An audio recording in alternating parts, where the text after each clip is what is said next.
I'm very good. Good to see you. Welcome to Embu. My brother, how are you doing? How are you? You well? Yes. How are you? Very good. Danny, you okay? Good to see you. You alright? Good to see you. Some great talk. Thank you. Just you sound very good. Welcome to Kenya. How are you? Thank you.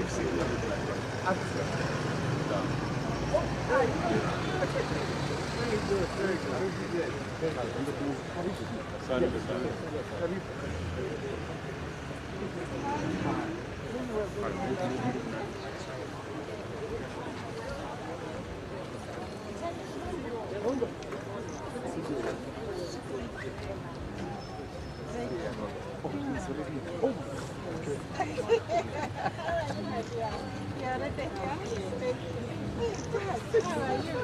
Wow.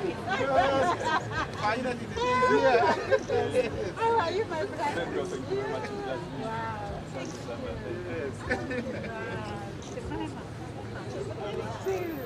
Hey, Dad. Your boss. Your boss ya hapa. Karibu sana. Karibu sana. Yes, yes. Chair of the registry. Wow.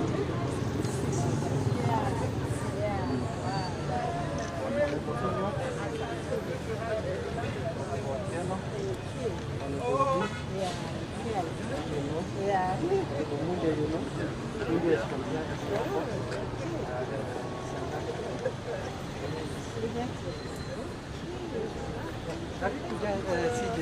Having us.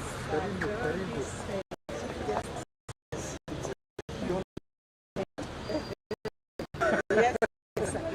Now we had hoped, I don't know whether the rest of the team Yes.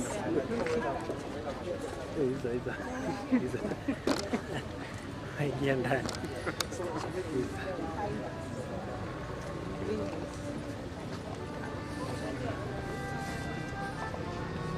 Natufuatilia wanafanya tree planting.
Hello.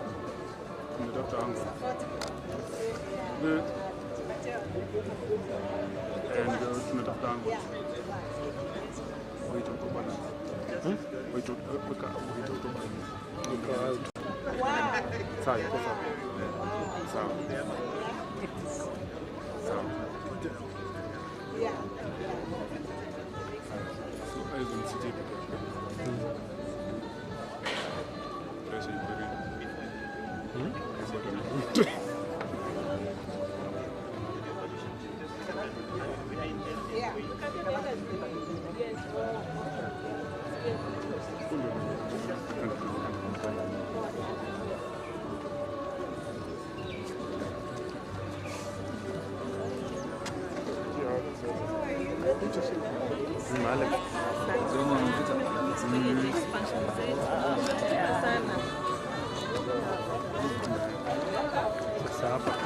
Twende tu.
Welcome, my sister.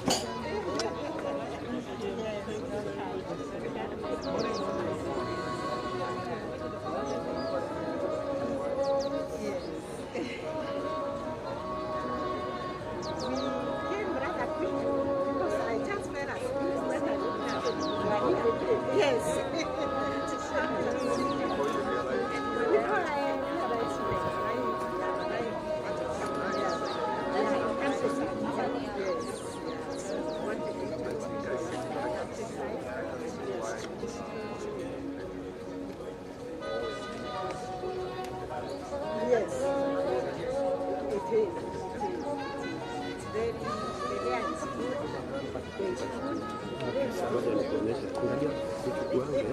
Ukiangalianga skrini unaona cheki vile nafanya.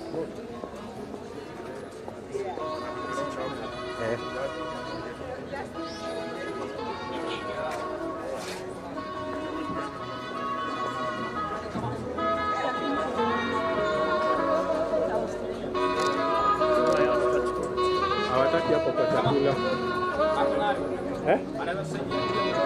Already hapo na keboninia hapo. Lakini nataka tutest huko ndani, tuende slowly.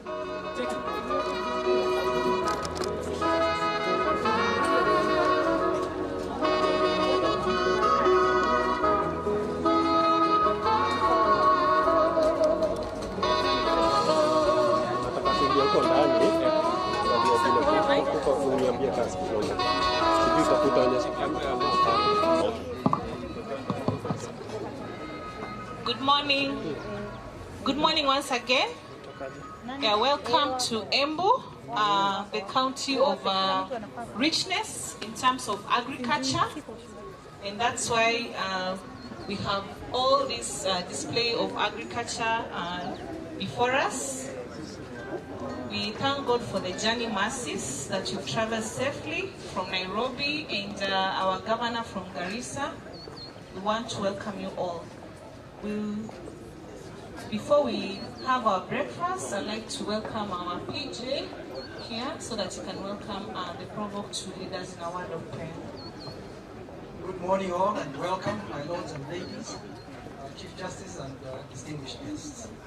I think we should just start because of time. we can start with a word of prayer from the provost of the ACA Church here, Reverend Munye. Please pray. Unfortunately, he will not be able to stay on with us. He has an event actually at 9. So we'll release him. Thank you. As we humble ourselves, we do the opening prayers. I'm the neighbor to the court. I'm the provost ACK St. Paul's Cathedral. Let us pray. God, our Father, we are humbled in your presence this morning. We give you thanks and praise, dear Lord, for the gift of life, good health, even for the safe journey mercies from our various places. And Lord, we surrender ourselves to you this day. Almighty God, the source of all wisdom, justice, peace, we thank you for gathering us today as we launch this Alternative Justice System Center. We acknowledge that true justice comes from you, and that you desire truth, righteousness, reconciliation, and harmony among your people. We pray for your blessings upon this initiative. May it become an instrument of peace, understanding, and healing. Grant wisdom to all judicial stakeholders and all who will participate in this process.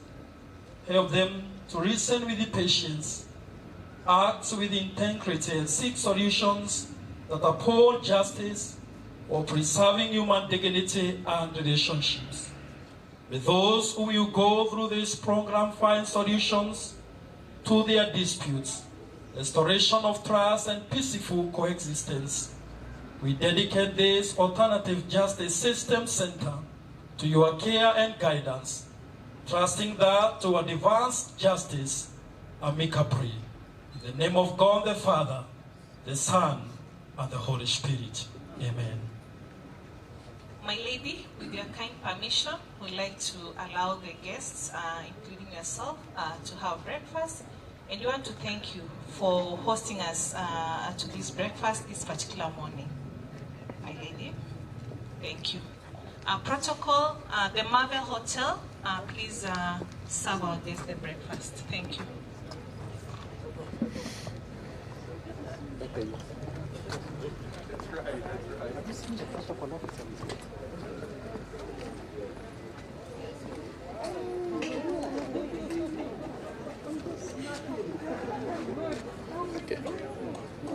Akimaliza hapa anaingia hapa na test.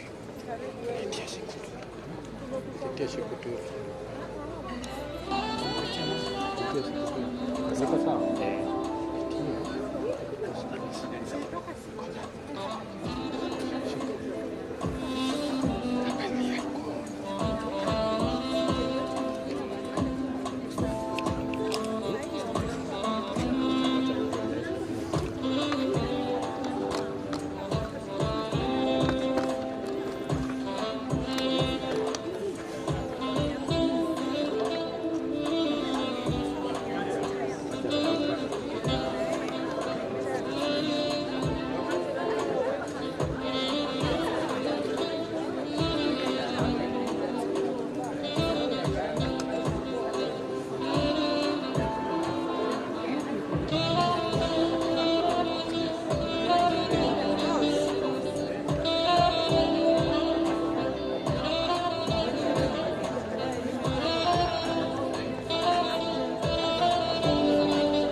Come to smoke cannabis. Doctor say make a pop one of this. Make me fly like say I'm Aladdin. Come bring some kind melodies. Oh mommy myself no do pass like this. So many things inside of my jeans. I slide down DBTs.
mama tetema.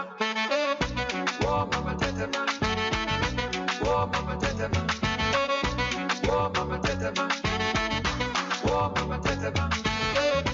Whoa, mama tetema. Whoa, mama tetema. Whoa, mama tetema. Tetema.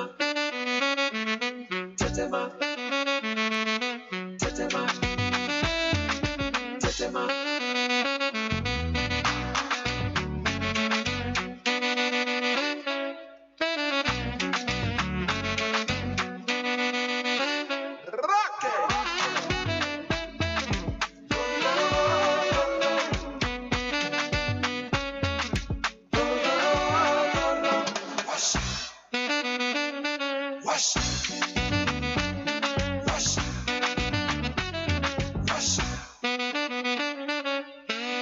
Whoa, mama tetema. Whoa, mama tetema. Whoa, mama tetema.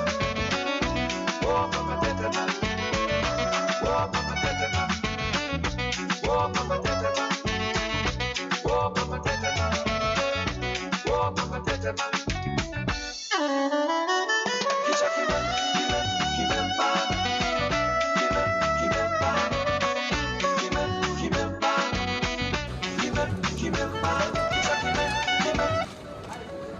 Chief Justice, please talk to it. This tree is symbolic of the alternative justice systems that happened many years ago under trees. So we expect that notwithstanding the fact that we've got modern buildings now, yes, this tree will remain very useful.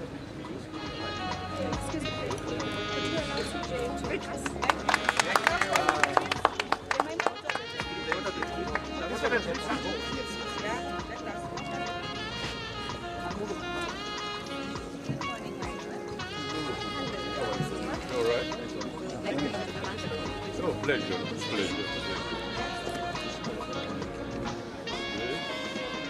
You're welcome. Oh, thank you. Just plant it and just keep it alive. Yes.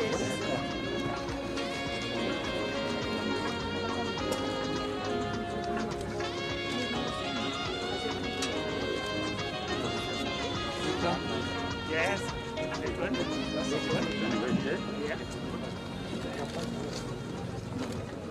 Chief Justice, please talk to it.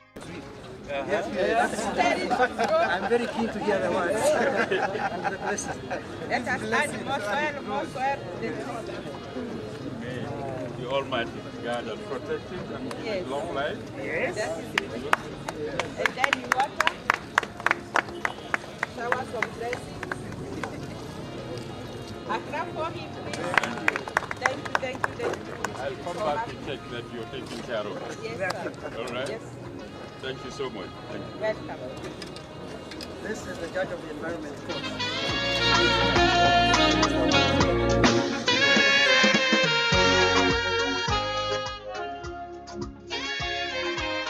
My Lord Chief Justices, Deputy Chief Justices, our distinguished guests, we just had a small ceremonial tree planting session by the Honorable Chief Justice Martha Koome, who is the host, Honorable Chief Justice Mumba Malila, who is the chairperson of the Africa Chief Justices ADR Forum, and Honorable Chief Justice Bubakar Jallo, who is the vice chairperson of the forum.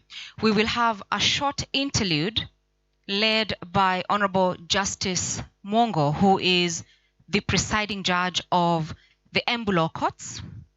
The fraternity and staff of the Embu Law Courts is keen to honor our distinguished Chief Justices, our distinguished Deputy Chief Justices, senior judges, and our guests.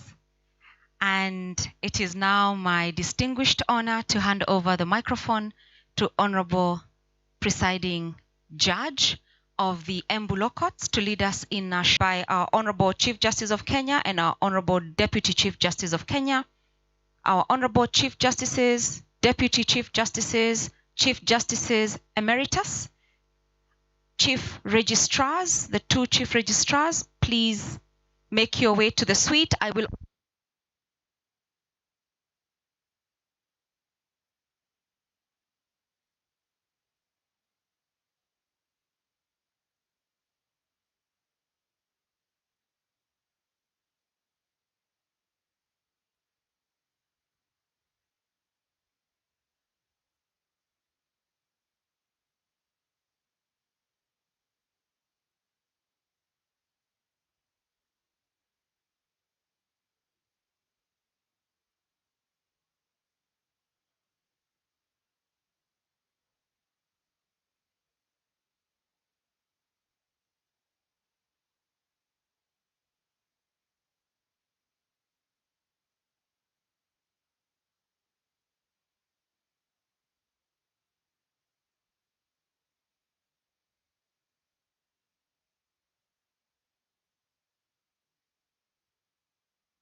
And I'm going just to invite leadership to, with the assistance of the chair of the forum, to open, and then we can see what is there.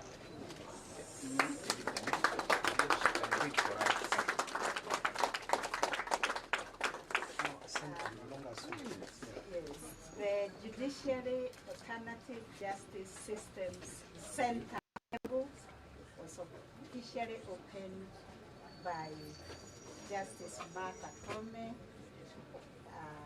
Chief Justice and President of the Supreme Court of Kenya, in the distinguished company of the Chief Justices from Africa.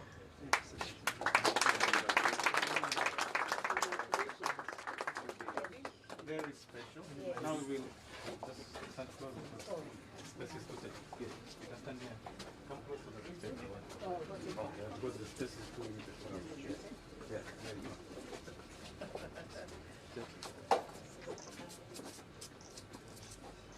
Thank you, my ladies. Thank you. It's only photographers who have the authority to order Chief Justice. So now we will request her ladyship to cut the ribbon. This is not a ribbon. Yes. This is an African ribbon. Yes. The banana ribbon, just to indicate that it is African. Yes. Yes. As we open. There you go. Karibu sana. We will ask the Chief Justice to be the first to get into the AJS Center. As I get yes, in, followed by, yes. I get in with a prayer of thanksgiving. Thank you. That this will be a center of excellence, a center where justice will be dispensed to all without any fear or favor. A place which will be accessible to everyone.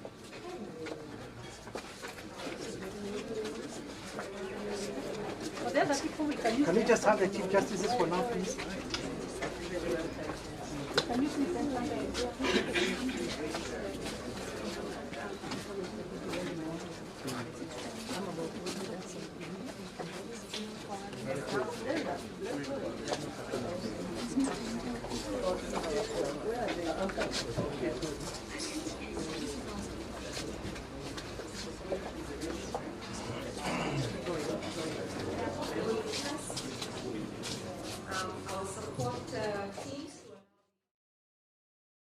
justices and our judges to go into the suite.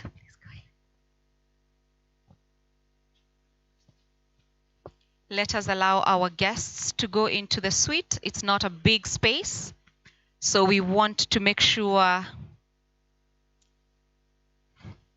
that our guests have an opportunity to see the model.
Peace communities, social services, probation.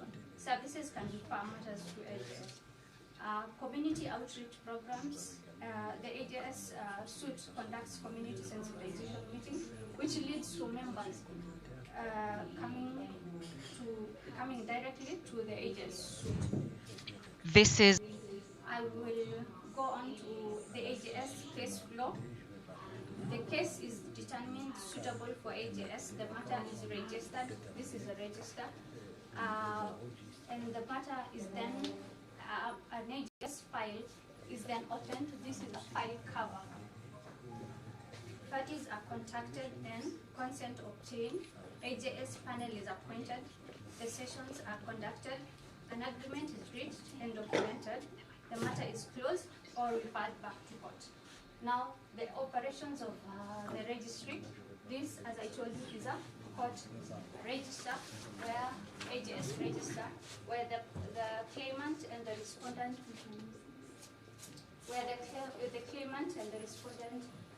details are entered, and the AJS panel, the issues are also recorded.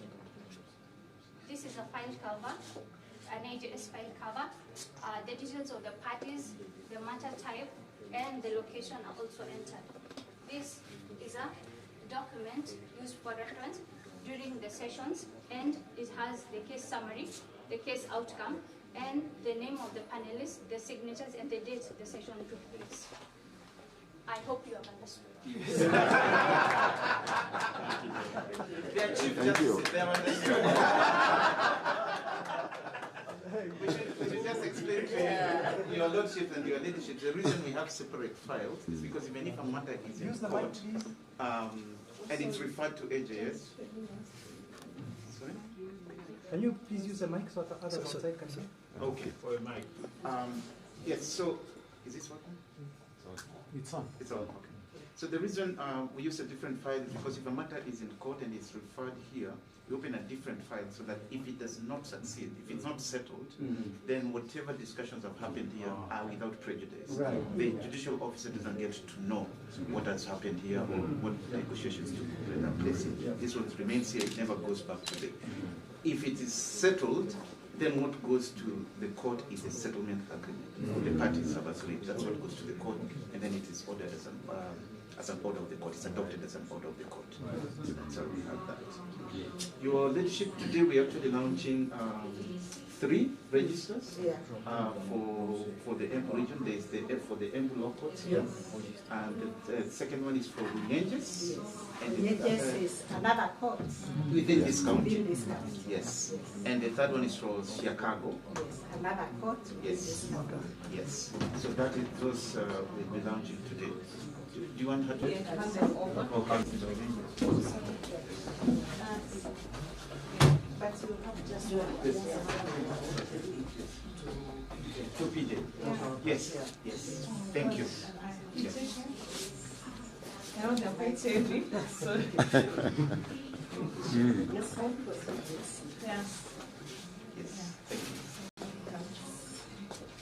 My coffee. All our registers. What this means is that every action taken here is documented. Yes. Yes, because we are courts of records, and it is very, very important to keep records of what goes on. Because data is also very important for us in the judiciary. When we are reporting the cases that we have determined, then we capture these as cases that are fallen on AJS. And then we are able to tell the public the number of cases that have been finalized through AJS. There is somewhere where we capture even the value of the matter. Then we can tell the public so much money was collected through the AJS system. Thank you. This is the only unique person in the judiciary. They are actually unique. Yeah. Yes. Yeah. These are file folders that will hold the papers. They are the file folders that will hold the papers that Kaitun explained to us. Kaitu is the name I was also given when I went to launch AJS in Garissa. So yeah, so well done. Yes. Thank you for the support. So my lady will proceed to the Proceed. Now, one of the chambers. one of the things you'll notice as you walk around is that the AJS suites are usually adorned with African artifacts. The idea is to try and indigenize what happens, the justice as much as possible. That's why you're seeing what you see. Please, karibu.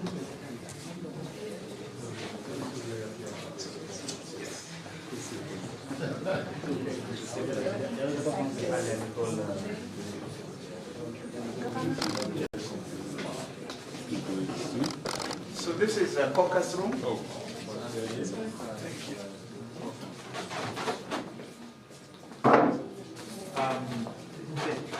As the Honorable Chief Justice is signing the visitor's book as the first visitor in this AJS center. This is the caucus room. This is where the elders, if they are listening to a case and they want to speak privately, they sequester here, they talk. Sometimes they can call one of the parties. If they want to speak with them privately, they call them here, they speak, and then before they go back to the suite itself, where the deliberations take place. So we've tried also to Africanize. We put some African stools there where they can sit and have their deliberation.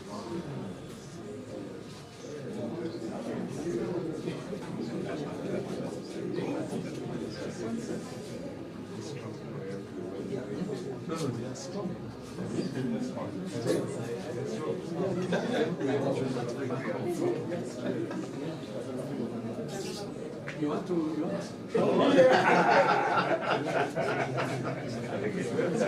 You want to try something against the bricks. Thank you. Now we have the chair of the African NDR Forum, CJ's Forum, sign the visitors book, and then we will go across and look at the model of the Embu AJS model and the suite itself.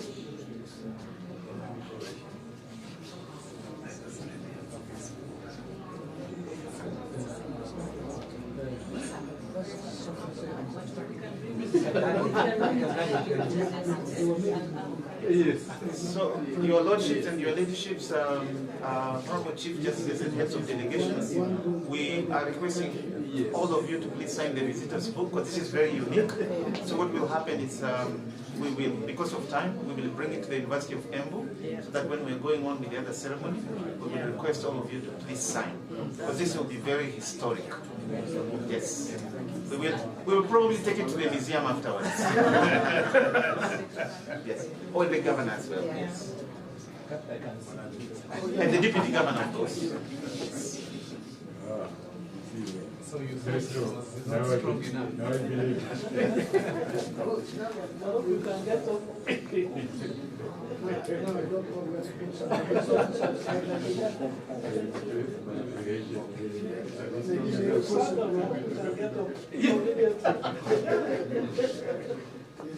We have the same titles.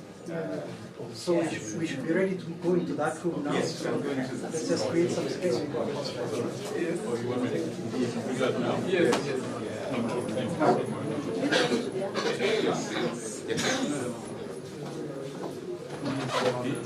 Maybe we sign a little later so that you don't miss this part. Yes.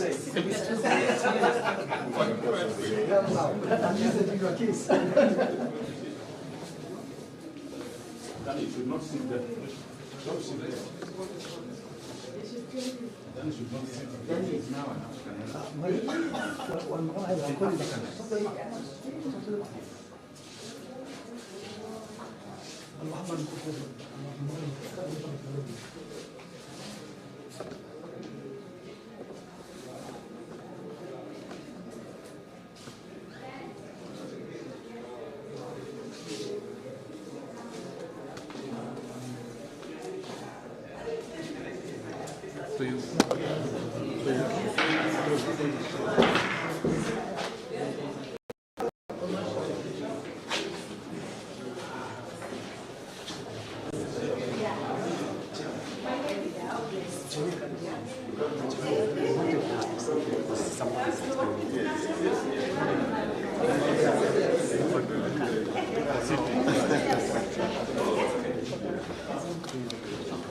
Get in there.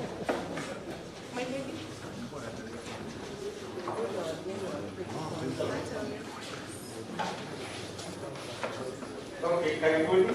This is the AJS suite. This is where the deliberations will actually be taking place.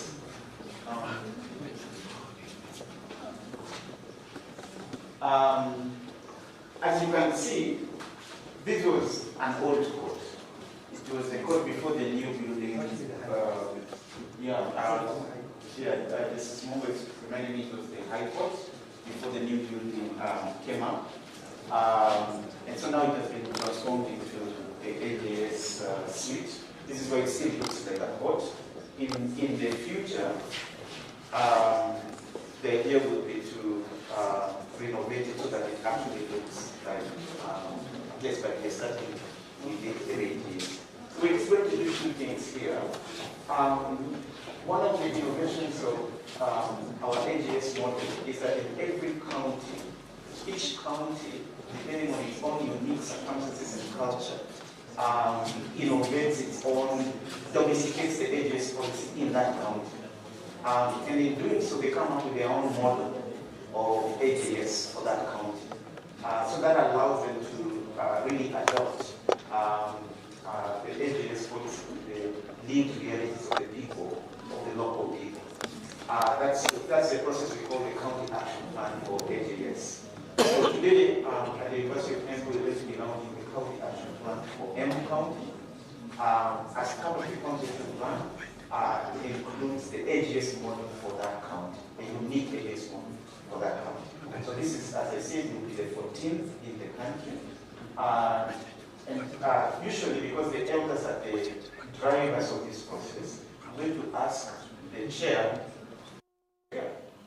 just explain what this AJS model for Embu looks like for them. I'm going to give him the mic.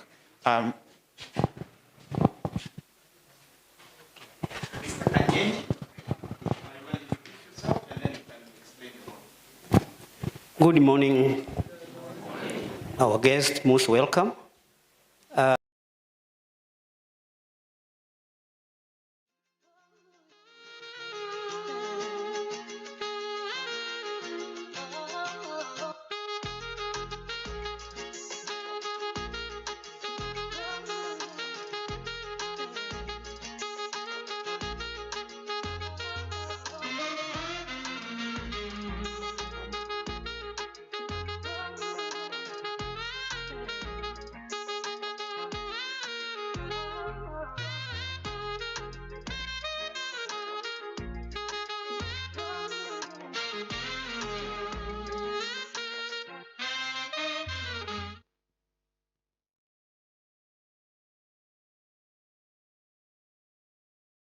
To seek justice in the High Court.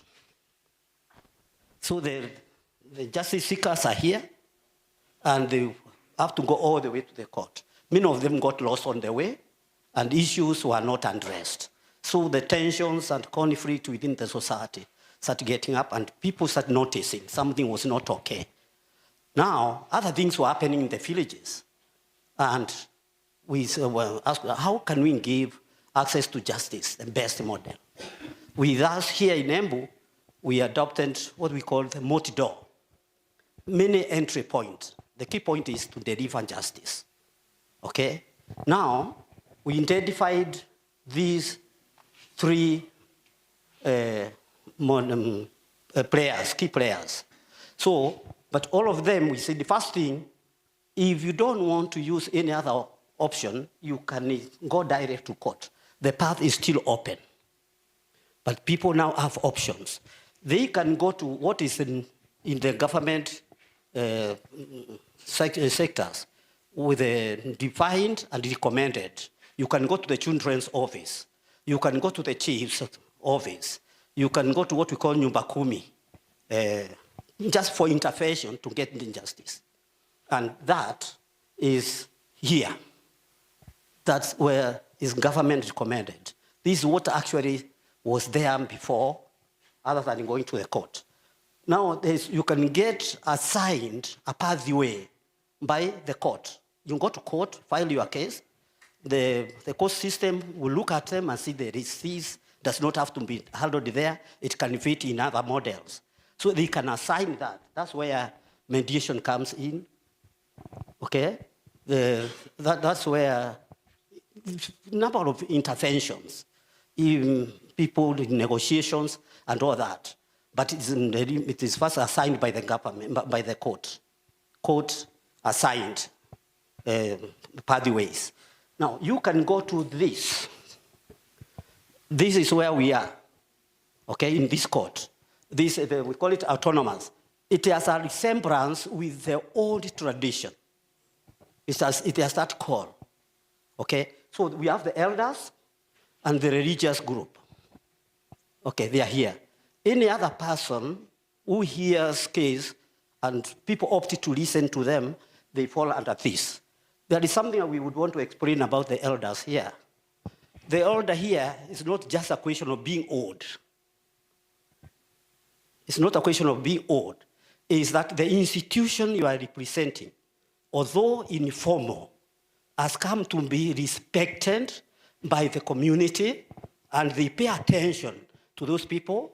You have the integrity so that your judgment, because you don't have the power to enforce it. You don't have jails to lock people out. So the dignity, the trust people have on you is the only power you have. Okay? So that is the concept of elders. Because sometimes you find that even the church has elders. The chiefs in the villages have elders. But what is this elder the public is always craving for? Is that old tradition aspect where whoever sits in the position of power has parental responsibility. And that is the concept which is built in this. Now, whoever is seeking justice will be introduced. We have a lot of public awareness creations so that people can know they have options to take. And ours has taken even as short as 3 months. We have determined cases in less than 3 months. Others have gone for 1 month because the issue here is not who wins the case. The victory can be obvious, but how do you repackage that so that there is harmony among the people who are in front of you? So that becomes the key thing, how to deliver it, and even how to convince the person on the wrong that actually, even you yourself, you know you are on the wrong. Because that is how it has to be done. So we delivered these methods, and if a case comes to us, we can get some information and realize this case does not fit here. Because even if we transact it, it will not deliver the peace necessary. You know where we can recommend it to another pathway, where that final settlement will be more acceptable. So we are working together with all this. We are not competing. We are not competing. So the key thing in the elder system, you cannot join the AJS from a recommendation or by a friend. You must be coming from a background of social interventions. That is extremely important. Where do you recruit? You don't recruit Kanyenji because he has gray hair. No. I must have been identified as an active member of the society where other systems of the society are intervening for peaceful settlement. My 2 minutes. Thank you. Thank you. Thank you, Mr. Kanyenji. If you can just sit there, I'm going to ask you to introduce the other elders you've come with. Yeah. Maybe they can come there and they can, please, if you can just go, then your chairman can introduce them. And maybe you can say which part of Embu you come from, because I think you come from different places. Yes. Yes. Now, in our tradition, Prof, you did not remind me in time. Yes. So you better be ready to produce a goat. Yes. Because I tried to take the ceremony as if it is my game. So I know I have an errand and I'm ready to pay that. I know they will find me. That's our culture. That's one goat. Good. Yes. That's one goat. That's, yeah. When you know you have errand, you better frontier. Yes.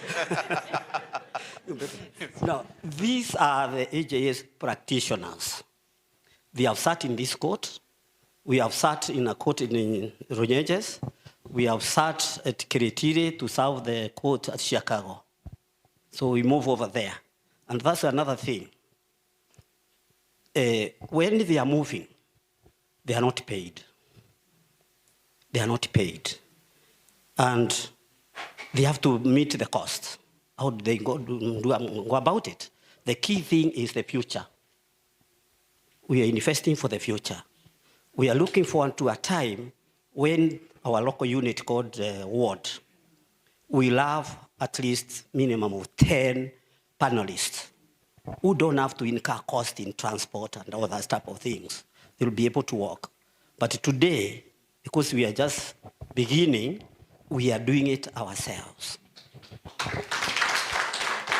But we are so satisfied when we see people who could not say hi to each other, people who are going back to their villages after having been away for years because they felt unaccepted.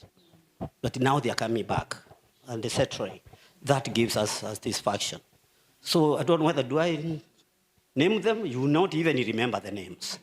Yeah, let them introduce themselves, Chair. Yeah. Yes. So you can give them the mic, they'll just introduce themselves. Yeah, and just say your name. Yes. Yeah. Yes. James Nyaga from Bere South. Thank you. All protocols observed. Willie Kegutu Macharia from Bere North. Thank you. Florencio Kemodo Jero from Manyata Subraj. God is good all the time. My name is Anne Mudhoni Kiremi from Runyenjes. Good morning. Good morning. Catherine Alongo, Embu West. Good morning. Florence Miruka, Embu West. Our respected Chief Justice and all lines of leadership respected, good morning. Good morning. My name is Joseph Kibuti from Bere South. Yeah. Thank you. Right, the protocol is established. My name is John Jerojuke. I am a practitioner from Manyata. Thank you. And the introduction. Yes. Those who know the geography of Kenya, she is from Kisii. She has adopted Embu as her home, and she has become an elder, executing justice. Thank you. Thank you. Kisii is on the other side of Kenya, towards the western part of Kenya. If you can just remain there for 1 minute, your leadership and Deputy Chief Justice and Chair, if you can please request you just to step there for a photo, because this is the photo of the century.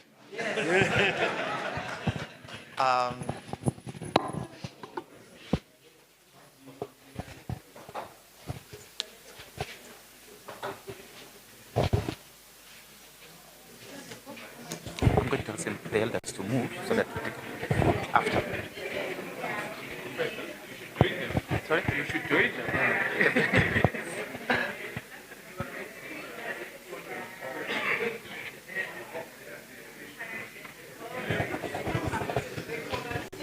Oh, please. Please, your leadership.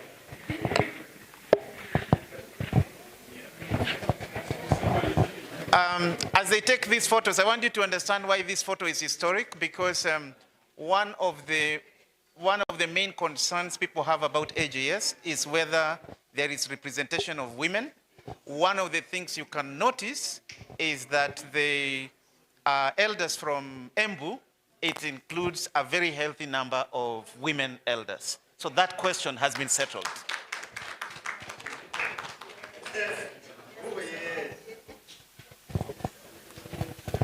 And of course, you can see even even in the court system, we already have 2 women chief justices in this continent.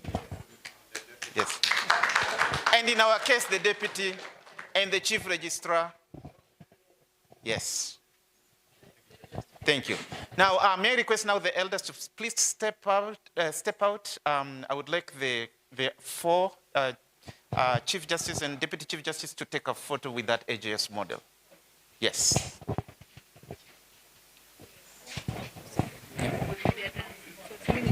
No, my lady. My lady. Look at here. Yes. At the front. Thank you. Go. Yes. Here we go. Stand if you need a chair. Beautiful. Thank you. Thank you very much. As their lordships and ladyships are coming, I just wanted to explain. Please come. Come and have a seat. Mr. Kanyenji, thank you so much for that explanation. Tupigie makofi, the chairman. Now, I wanted to challenge the deputy governor representing the governor of Embu here. I don't know whether the governor of Garissa is here. Oh, His Excellency is here, the governor of Garissa. I wanted to explain that we launched the AJS model for Garissa in August of last year. And Garissa is already emerging as one of the leaders in Kenya, although it was the 12th county that we launched this model. One of the reasons Garissa has really leapfrogged is because the county government has come in to solve the problem, the logistical problem that Mr. Kanyenji was explaining, or for example, transport, just a little stipend for the elders as they move from place to decide cases. Garissa County has come in through the county government, and they have been able to assist the elders with that logistical support. So, Your Excellency, I am not a politician, but I think the precedent has been set by Garissa. So, please remind Her Excellency that when she opened our conference on Tuesday, she did promise to do better than Garissa. Okay. So you now understand what it means to do better than Garissa. Thank you. Thank you. So I just wanted to explain one of the things you will notice in this suite. You'll notice that there are photos or illustrations. These illustrations appear in all the AJS suites we have in Kenya, because one of the purposes we have them there is really to not only explain the different models of AJS that we have in Kenya, but also to visually start explaining the limits, the constitutional limits of AJS, so that we make sure that it is done with constitutional compliance within the contours of the Constitution. So that even when elders come here, they can be able to see this is what AJS means and this is what AJS does not mean, even just through the visual illustrations that we have. Unless Your Excellencies have any quick questions or comments they wanted to make? Yes. Yes. Yes. Yes. Yes, we do. And that is what will be launched today by Her Ladyship, the Chief Justice. We're going to be launching the Embu County Action Plan. So each county comes up with its own action plan, which includes the model. And then the county action plan now is sort of a strategic a plan document that explains how the model will be operationalized. So how do you make sure, for example, the justice seeker understands that whereas there was only one place they could seek justice in court, now legitimately and constitutionally, there are 4 places you could go. You could still go to court, you can go to third-party state actors like chiefs, you can go to, you can come here, the court annexed, a panel of elders will be here, or you can go directly to the elders. So those are the 4 places. The county action plan explains that and explains the things that will be done to sensitize the public so that they are aware. Yes. Yes. Yes. No, we will not.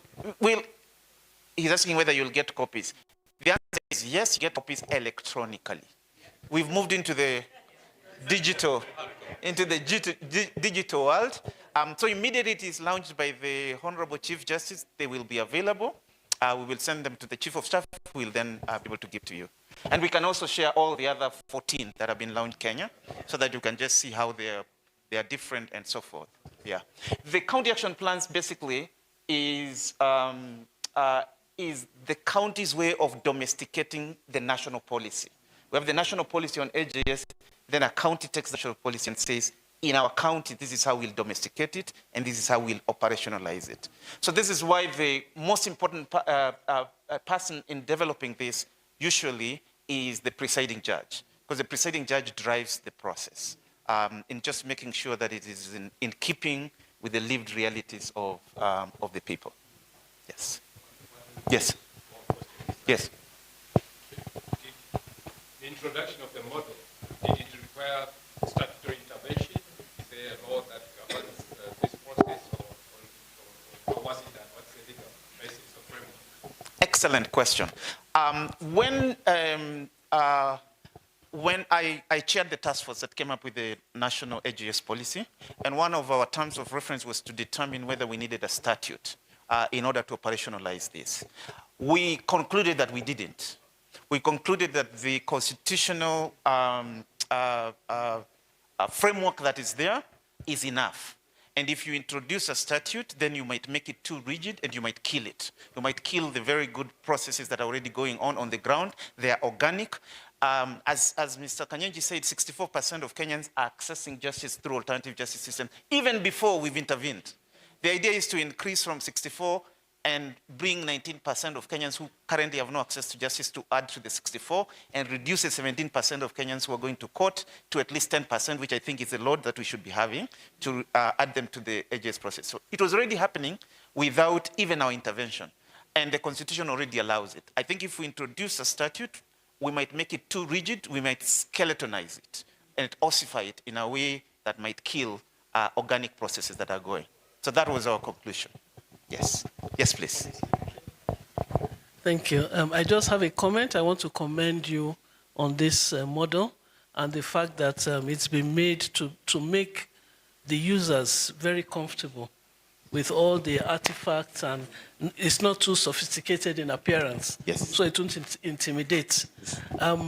I was going to ask how the elders were selected, and I'm happy that that was clarified, because I was curious about it. Yes. And the fact that it is those who already have experience in dispute resolution in one way or the other. So that's very commendable. We also have a court-connected ADR system in Nigeria, and the multi-level was mentioned. We call ours multi-door courthouse. And the idea is that there are many doors that you can open before you open the litigation door. So this is illustrating this fact. So I want to commend you, and it's a very good initiative. So well done, Kenya. Thank you. Your leadership might want to know that in 2012, when we were thinking about, that time we were doing judicial transformation, we were thinking about multi-door. That's when we started thinking about these ideas. I did visit the multi-door courthouse in Lagos, and I got some of my inspiration from there. So, yes. So there is some Nigerian DNA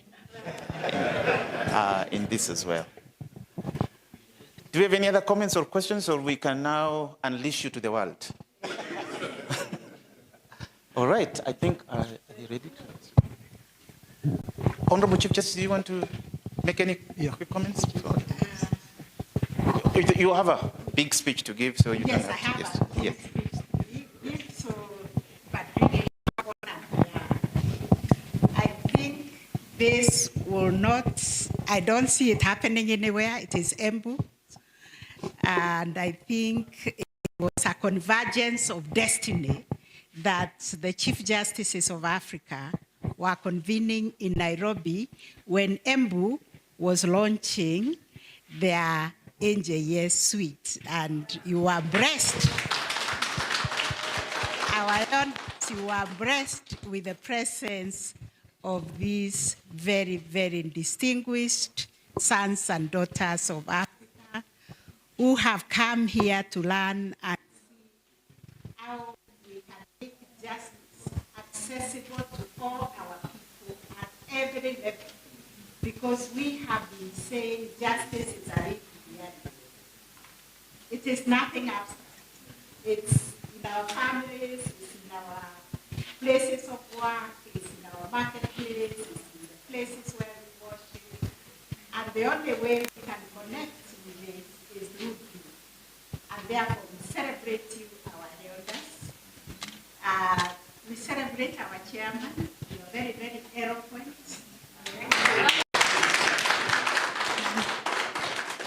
And your team is looking great. You look great. I am just regretting that we did not manage to bring your neighbor from Mary to come and see what is happening. Justice Kairo and the presiding judge is on the other side. Yes. As a group of elders, Yes. which does not comply with the Constitution. Yes. They do not include women, and they do not include young people. Yes. So, but Justice Kairo is here to take this good news. Asanteni sana. Thank you very much. And thank you, our presiding judge. Yes. Yes, you've done a great job, and I think you will be given more marks. Yes. In your Yes. performance. To go and meet 600 elders from all over Kenya. That's what we are doing next. So I think we can safely go now. Thank you very much. Asante.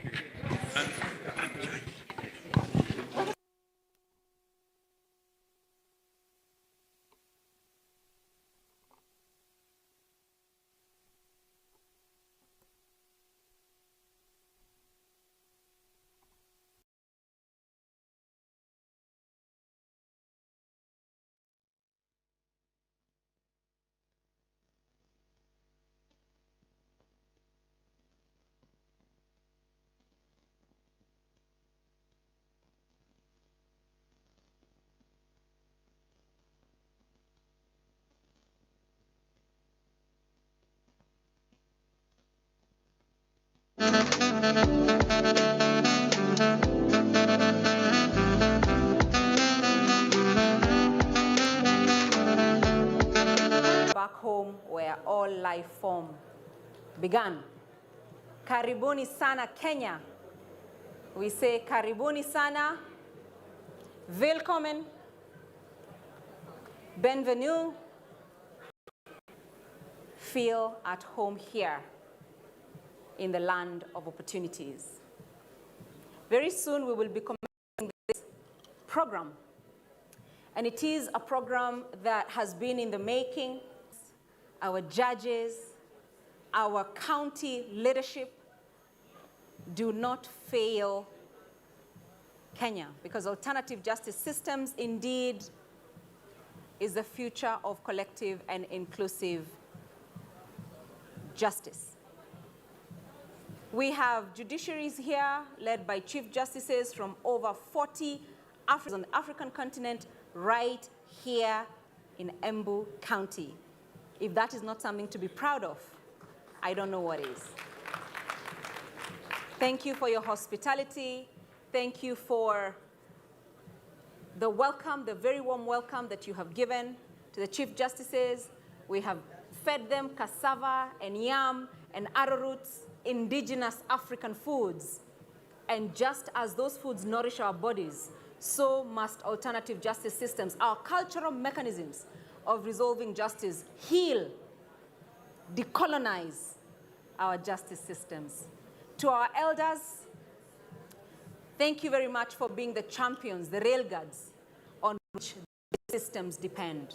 Tunawashukuru sana kwa kukinga msingi wa mbinu hizi mjadala za haki, na tunawashukuru sana kwa kuendelea kutupa uongozi kwenye mijadala hii ya haki.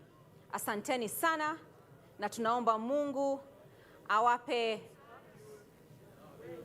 nguvu, awape afya na afwan ya kuendelea kuongoza jamii zetu. Hakimu wetu, majaji wetu pia tunawashukuru kwa kuwa msingi pia wa haki nchini Kenya. In Kenya, the judiciary, we say, is the last bastion of hope for Kenyans. As we continue with entertainment, I'll be back with you to start the program when the Chief Justices make their way into this plenary hall, and I will request that we give them the recognition and authority by rising to our feet as they are settling into their seats. Tunawashukuru sana, and let us have fun together today and the remainder of this program. Asanteni, and God bless you.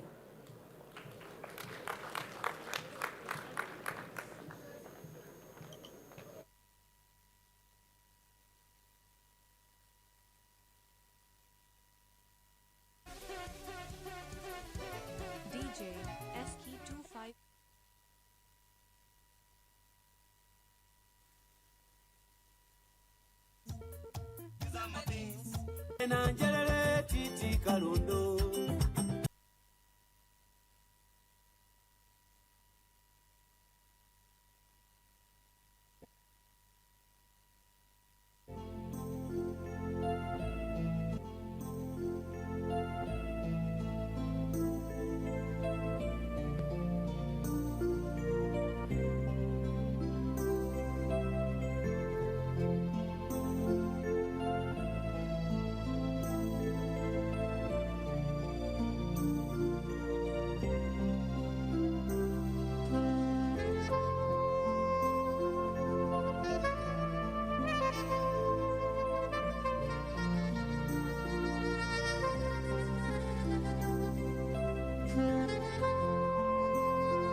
bike keeps breaking down. Every week it needs repairs.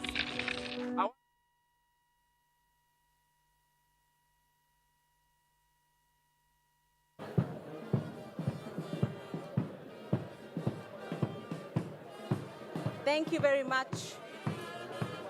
I will request, as our Chief Justices are making their way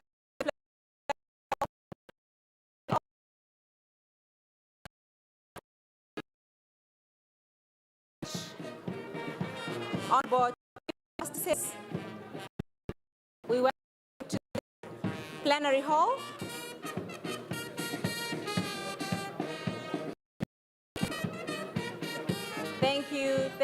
Thank you very much for honoring us with your presence.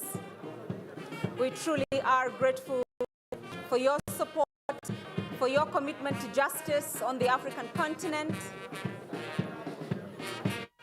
We thank you for the sacrifice of setting out from Nairobi so early in the morning.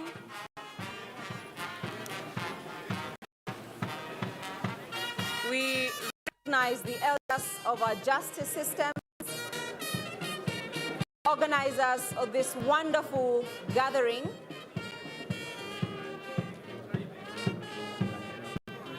We will honor our elders and allow the protocol team to complete the sitting assignment, and then I will call to order for the national anthems.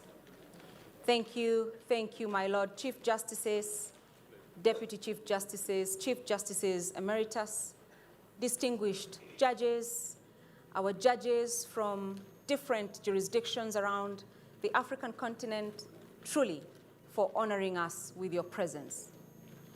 We are deeply, deeply grateful. Asanteni for honoring us with your presence. Shukran.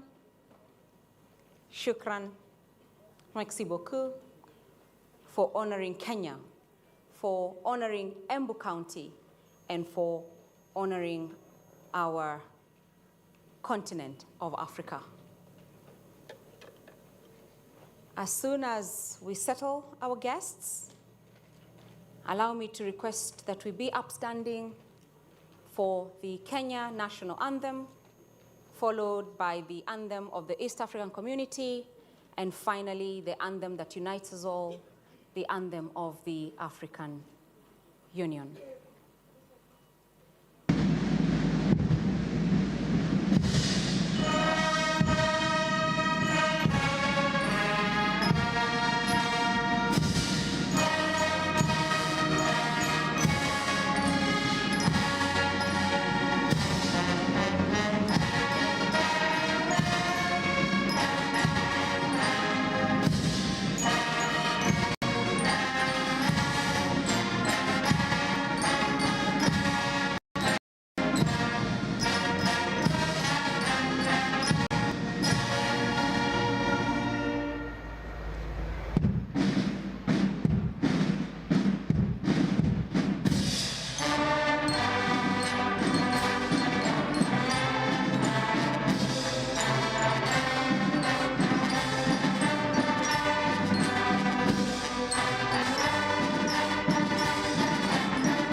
Thank you very much. May I request, as we continue to stand, that Elder Olen Choi leads us in an opening prayer. Elder Olen Choi? Elder Olen Choi is also the Vice Chairperson of the Council of Elders.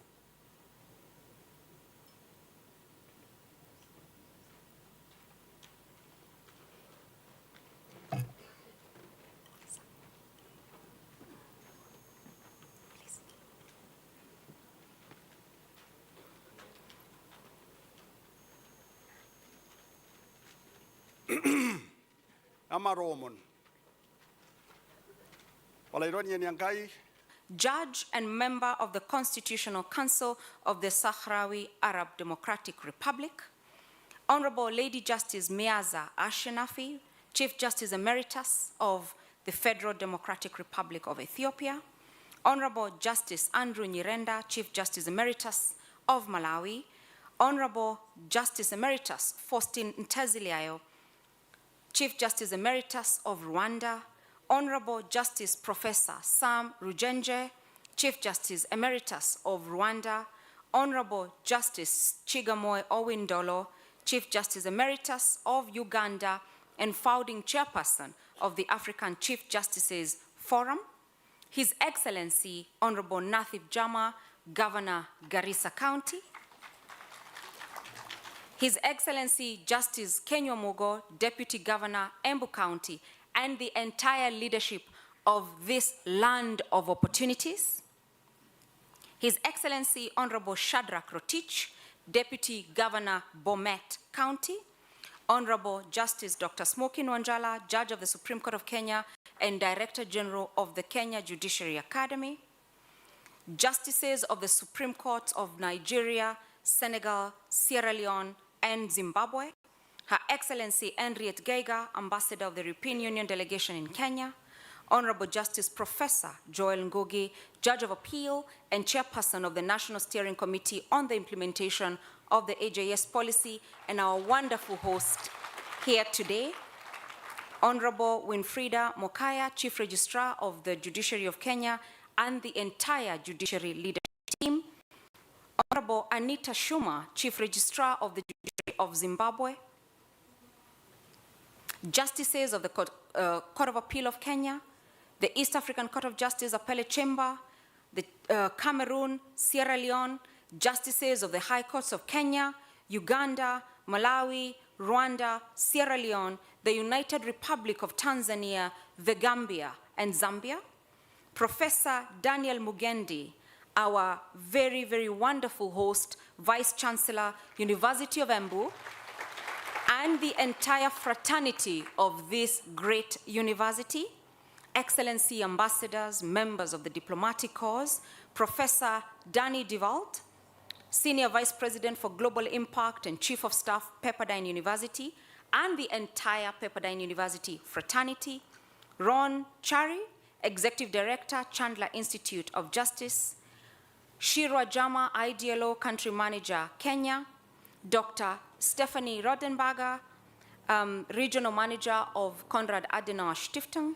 Barbara Kilei, IDLO Country Manager, Uganda, all our valued and distinguished partners. I see our colleagues from the Hague Institute of Innovation in Law, our valued partners from across the continent, our very distinguished elders, wazee wetu wa mbinu mjadala za haki, judicial officers, registrars, directors, heads of units, members of the press, distinguished ladies and gentlemen.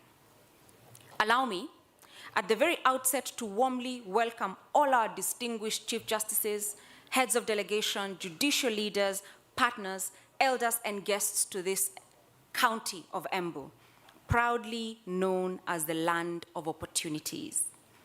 Embu is not only a place of remarkable natural beauty, as you have seen, of enterprise and agricultural abundance. It is also a county deeply rooted in community, in culture, in resilience, and the enduring wisdom of its people. It is therefore profoundly fitting that we gather here for the 4th National Alternative Justice Systems Conference, a convening that reminds us that justice does not live only in courtrooms or statutes of formal institutions, but it is in the lived experiences, in the customs, in the relationships and restorative traditions of our communities. By hosting this continental and national dialogue in Embu, Honorable Chief Justice, we honor the promise of people-centered justice. Justice that listens, justice that heals, justice that restores dignity, that strengthens cohesion and opens new pathways of inclusion and opportunity for all. On behalf of the organizing committee, allow me at the outset to assure you of our unreserved hospitality. If you notice any mishaps here and there, it is not the Kenyan spirit at all. Forgive us, and we will make sure that we treat you in the way that Kenyans love and treat our African brothers and sisters. To kick off these celebrations, allow me to welcome Professor Daniel Mugendi Njiro, the Vice Chancellor of the University of Embu, to start off with remarks. Honorable Professor, the podium is now yours. Karibu.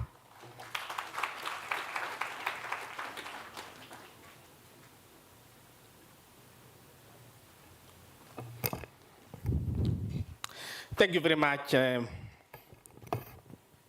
Madam Ceremonies.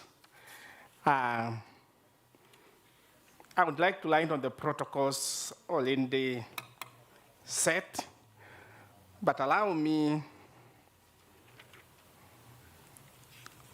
my Lord, the CNJ and all the CNGSs that are in the house, allow me to invite my chair of the council just to say hi, because you realize that when we are in a setup like this, the university, the organ, the supreme organ that runs the university is the council. And the council, all the council members, Your Honor, all the council members are here with us the whole of this week to welcome the guests and to host them. So I would like, on their behalf, to ask my chairman, Professor Philip Kutima, to just say a word of welcome, and then I will give my remarks. Prof. Thank you very much, Professor Mukendi. Wow. I've never seen such a crowd of distinguished people. And we are proud to have you at the University of Embu. I don't know how to address you, because I wish now that I was going to school to become a judge. But it's now too late. Our Chief Justice and Chief Justice from other countries, you are welcome to University of Embu. Feel free. This is a nice place, very well built by our loving Vice Chancellor, Professor Mukendi. Please feel free, and you are welcome. Thank you very much. Thank you very much, my chair. Honorable Chief Justice and the President of the Supreme Court of Kenya, Lady Justice Martha Koome, and all the other distinguished guests that are here. As I've said, please allow me to write on the protocols already set. Ladies and gentlemen, good morning. It gives me great pleasure and profound honor to welcome you to the University of Embu for the 4th National Conference on Alternative Justice System. On behalf of the University Council, Management Board, Senate, staff, and students, I extend our warmest welcome and express our gratitude for your presence. We are especially honored by the attendance of Chief Justice Martha Koome, whose leadership has advanced alternative justice systems as an important pillar of justice in Kenya. We also welcome Chief Justices from other jurisdictions, judges, governors, AJS practitioners, transitional justice leaders, researchers, development partners, civil society representatives, and community justice practitioners from Kenya and beyond. The University of Embu is proud to partner with the Judiciary of Kenya and National Steering Committee on AJS in hosting this conference. As a university committed to teaching, research, innovation, and community service, we recognize that justice is fundamental to peace, development, social cohesion, and human dignity. The theme of this year's conference, Data-Driven Pathways for People-Centered Justice in Kenya, is both timely and important. Data enables us to know whether people are truly accessing justice, identify those who remain excluded, evaluate the effectiveness of justice mechanisms, and measure outcomes that matter to communities. Evidence-based approaches help ensure that justice systems respond to realities and the needs of the people they serve. Kenya's constitution, particularly Article 159, encourages the use of alternative forms of dispute resolution, including mediation, arbitration, reconciliation, and transitional justice mechanisms. NJS has emerged as a powerful response to this constitutional vision by providing culturally relevant, accessible, and restorative pathways to justice. It reminds us that justice is often about restoring relationships, healing communities, and promoting social harmony. I commend the National Steering Committee on AJS under the leadership of Justice Professor Joy Ongogi for its remarkable work in advancing this important agenda. The conference program reflects the growing maturity of the AJS movement through its focus on land, gender, children's and criminal justice, technology, research, and international experiences. The strong emphasis on evidence generation and collaboration is particularly encouraging. As we gather in Embu County, let us remember that justice is ultimately about people. Behind every dispute is a human story, and behind every policy decision is a community seeking fairness, dignity, and hope. Our success will not be measured not by the number of meetings held or reports produced, but by whether justice becomes more accessible, affordable, inclusive, and meaningful for ordinary citizens. I encourage all participants to engage openly, share experiences, and contribute practical ideas that will strengthen people-centered justice in Kenya. May this conference generate valuable partnerships, actionable recommendations, and lasting impact. Finally, I thank the Judiciary of Kenya, the National Steering Committee on AJS, our development partners, speakers, delegates, and all who have contributed to make this conference possible. I also recognize the significant contribution of our Chancellor, Professor Paul Musiri Wambua, to the advancement of alternative dispute resolution and alternative justice systems in Kenya. I want to inform you that the University of Embu, in collaboration with the Chartered Institute of Arbitrators, Kenyan branch, are in the process of establishing the first alternative dispute resolution NDR hub within the university. This pioneering initiative is envisioned as a center of excellence for research, training, innovation, policy dialogue, and capacity building in NDR and NJS. It will provide a platform for scholars, advocates, NJS practitioners, judicial officers, students, and communities to collaborate in developing practical and sustainable approaches to dispute resolution and access to justice. We are proud to host you at the University of Embu and remain committed to supporting initiatives that advance access to justice, research, excellence, and community empowerment. I welcome you all to explore opportunities for collaboration with the University of Embu School of Law as we seek to become a leading center for legal education training and research. Through such strategic partnerships, we can jointly develop innovative solutions that respond to the evolving justice needs of our society. I also extend a warm invitation to those interested in pursuing postgraduate studies, engaging in research, or joining academia as lecturers in the School of Law to consider becoming part of our growing community of scholars and legal minds. With those remarks, I warmly welcome you all and wish you fruitful deliberations and successful conference. Thank you very much, and God bless you. Thank you. Thank you very much, Professor. Please continue clapping for Professor Mugendi. Professor, indeed, justice is about the people. It is not about institutions.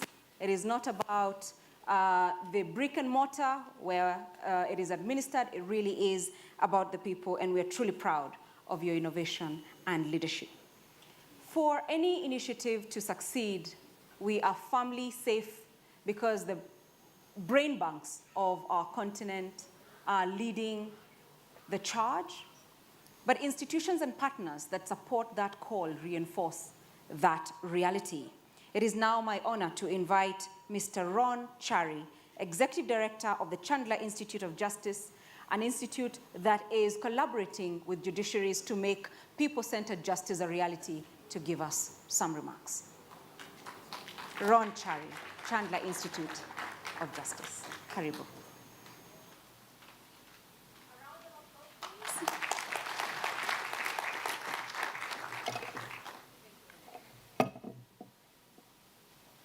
Thank you, Master of Ceremonies.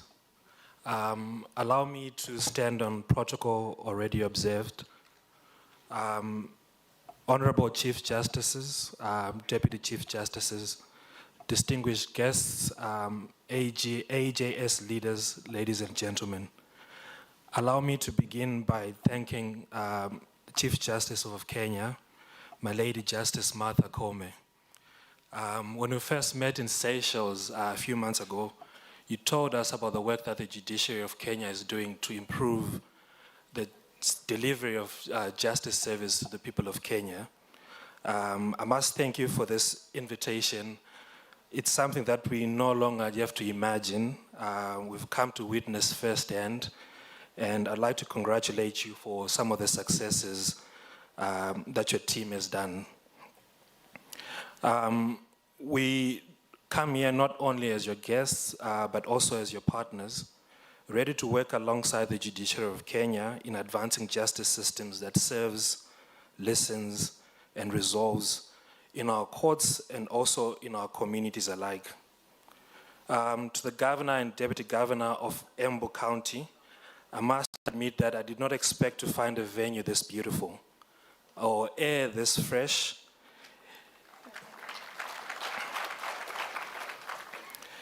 It's the kind of place that lowers shoulders and clears the head.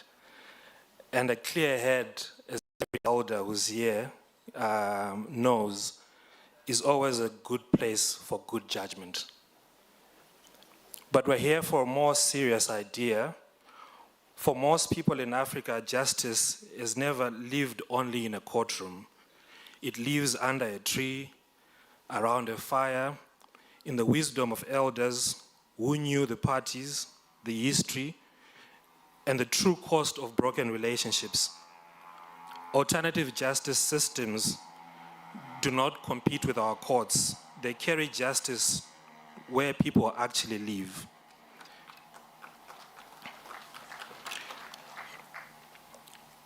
And where justice reaches people, 4 things follow.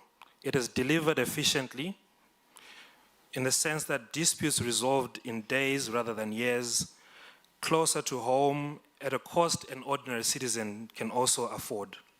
Number 2, it strengthens good governance, because a community that resolves its own conflicts openly and fairly is a community that trusts its own institutions. Thirdly, it builds prosperity, because no one trades invests or plants where disputes fester and agreements cannot be enforced.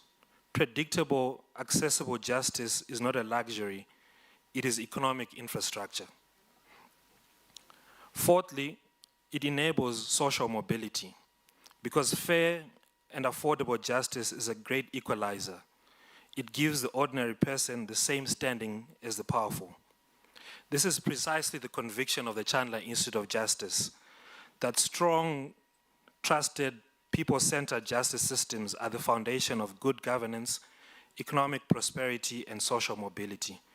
We're honored to partner with the Judiciary of Kenya and the Chief Justice's ADR Forum to turn these principles into law, into practice, and into outcomes that can make a difference in our people's lives. Let me close where I began with gratitude to the people of Kenya and the people of Embu for your hospitality, to the elders whose wisdom we have come to learn from, and to all of you for the reminder that the future of justice in Africa is not only built in the highest courts, but also in our communities. I thank you.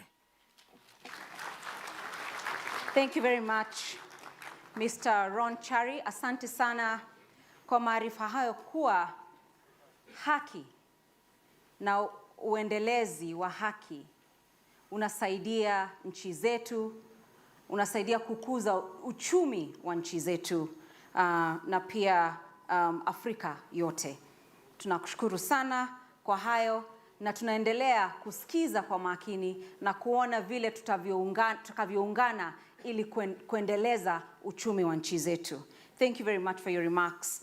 And indeed, as you've said, it is not a luxury, it is an economic necessity. Sio kwamba tu tunataka hizi vitu ziwe, lakini kwamba uchumi wa nchi zetu wahitaji mijadala hii na mbinu za haki zinavyozingatia makini ya watu. I now have the honor to invite Dr. Stephanie Rottenberger, country representative of the Konrad Adenauer Stiftung, to give us her remarks. Dr. Stephanie, karibu. Makofi. Tuendelee kumpa makofi. Dr. Stephanie has been an enduring, a critical partner of the judiciary of Kenya and indeed other judiciaries across Africa. Thank you. The Honorable Justice Martha Koome, Chief Justice and President of the Supreme Court of Kenya, and all Chief Justices and Chief Justices Emeriti present, in particular the Honorable Chief Justice Mumba Malila, Chairperson of the African Chief Justices Forum on Alternative Dispute Resolution. The Honorable Judge President of the East African Court of Justice, Nestor Kayabera, Your Excellency Henriette Geiger, Ambassador of the European Union to Kenya, the Deputy Governor of Embu County, the Vice Chancellor of the University of Embu, our host, distinguished judges, judicial officers, esteemed delegates and AJS champions, community elders and members, all protocols observed. On behalf of Konrad Adenauer Foundation's Rule of Law Program for Sub-Saharan Africa, it is my great honor and pleasure to join you today as a supporting partner at the 4th National Conference on Alternative Justice Systems in Kenya. In the 20th year since the inception of our program, the Konrad Adenauer Stiftung's Rule of Law Program for Sub-Saharan Africa, based in Nairobi and Dakar, has built a broad record of initiatives and projects in the fields of constitutional law, human rights, the fight against corruption, international criminal justice, and the promotion of resilient institutions, in particular, the strengthening of independent and strong judiciaries across the continent. However, beyond all these initiatives, there's an additional pillar to our work that complements those I have just mentioned. It is our commitment to strengthening legal awareness among citizens with the aim of contributing to improved access to justice. Our work at the Rule of Law program is guided by a simple yet profound conviction. The rule of law must serve the people. It is for this reason that it is so important and meaningful for us to be present and to support this unique conference, which seeks to strengthen people-centered justice in Kenya and sub-Saharan Africa. And I'm grateful to the Kenyan judiciary that you have reached out to us to be on board of this important conference. In many respects, the initiatives of our Rule of Law program mirror the philosophy underpinning AJS, that justice must be accessible, understandable, and rooted within communities. Through partnerships, for example, with Strathmore and Kenyatta University, we have supported legal aid caravans and community outreach programs that bring legal services directly to the people. These initiatives take law beyond lecture halls and courtrooms and place it within markets, villages, and community spaces where justice seekers actually live. Similarly, through our educative documentary Journey to Justice and publications such as Women and Girls, we have Know Your Rights, we have sought to demystify the law and empower citizens with knowledge. For justice delayed is one challenge, but justice unknown is another altogether. An informed citizen is often the first guardian of their own rights. And this is precisely what alternative justice systems achieve. They recognize that communities themselves hold knowledge, wisdom, and solutions while remaining firmly anchored in constitutional values and human rights. Indeed, the growing recognition of alternative justice systems stands among the most significant justice innovations on the continent today. Alternative justice systems are deeply rooted in the culture and lived experiences of communities. Across Africa, long before courtrooms were built, communities had developed systems for resolving disputes, restoring relationships, and preserving harmony. In this regard, AJS invites us to rediscover these traditions while ensuring they remain anchored in constitutional values and human rights. The judiciary and AJS champions in Kenya have demonstrated that justice is not merely about adjudication. It is equally about restoration, inclusion, participation, and healing communities. These achievements deserve not only national recognition, but also emulation across the African region. Allow me at this juncture to commend the vision. We would like to honor the work that the European Union delegation continues and has continued to do in Kenya. And as we move, here in Kenya, we have entities and state office that works with other state actors to ensure that we have the resources to do this work. And that is why the Office of the Chief Registrar of the Judiciary in Kenya is so critical, because it is through that office that resources for the work that we continue to do are availed. It is now my honor to welcome our Chief Registrar of the Judiciary to give us her remarks. Msajili mkuu wetu wa mahakama ambaye anatusaidia kupata hela za kufanya kazi tunayoifanya, hela za kusaidia viongozi wetu, elders wetu kufanya hii kazi. Honorable CRJ, we are truly honored by the work that you continue to do to resource even in the most difficult circumstances. Asanteni, makofi tena kwa msajili mkuu wa mahakama. Asante. Thank you, Ms. Rose, for leading the program. The Honorable Chief Justice and President of the Supreme Court of Kenya, my Lady Justice Martha Koome, the Honorable Lady Justice Philomena Mbetemwilu, Deputy Chief Justice and Vice President of the Supreme Court of Kenya, Your Lordships, Excellencies, distinguished guests, members of the judiciary fraternity, Allow me to adopt the protocol already laid out. Good afternoon.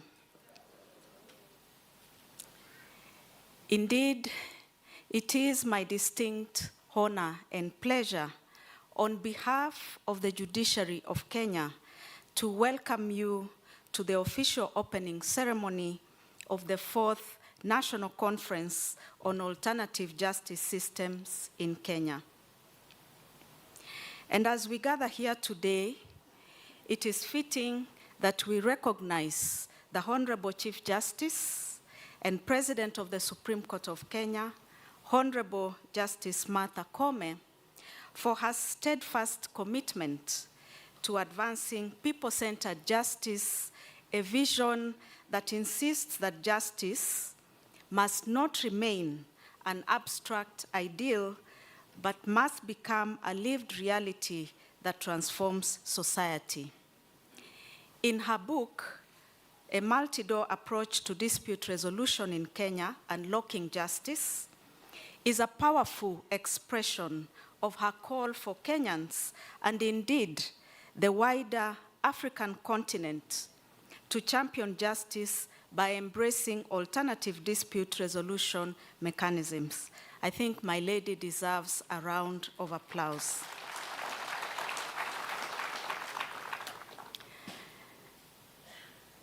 The message speaks directly to the spirit of this conference and to the enduring tradition of community-centered justice that Alt Africa Chief Justice ADR Forum, alongside this conference, bringing together Chief Justices and distinguished judicial delegations from across the continent. My lady, again, you deserve a round of applause. In keeping with our African tradition and the warm Kenyan spirit, I extend a heartfelt welcome to you all. Karibuni Kenya, welcome to the land of Hakuna Matata. May you feel truly at home throughout your stay. And in the same spirit, allow me to extend special recognition to the Chief Justice of the Federal Republic of Nigeria, the Honorable Lady Justice Kudirat Motonmori Olatokunbo Kekere Ekun.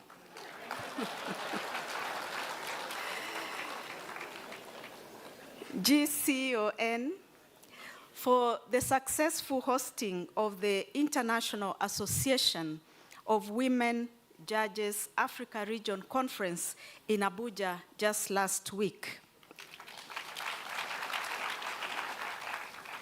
We are deeply grateful, Your Lordship, for the exceptional hospitality, the collegiality, and rich exchanges that were made,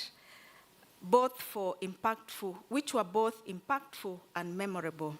And it is our sincere hope that in equal measure, you will experience the same warmth, friendship, and hospitality here in Kenya. Let me also extend my heartfelt congratulations to Professor Joel Ngugi, whose vision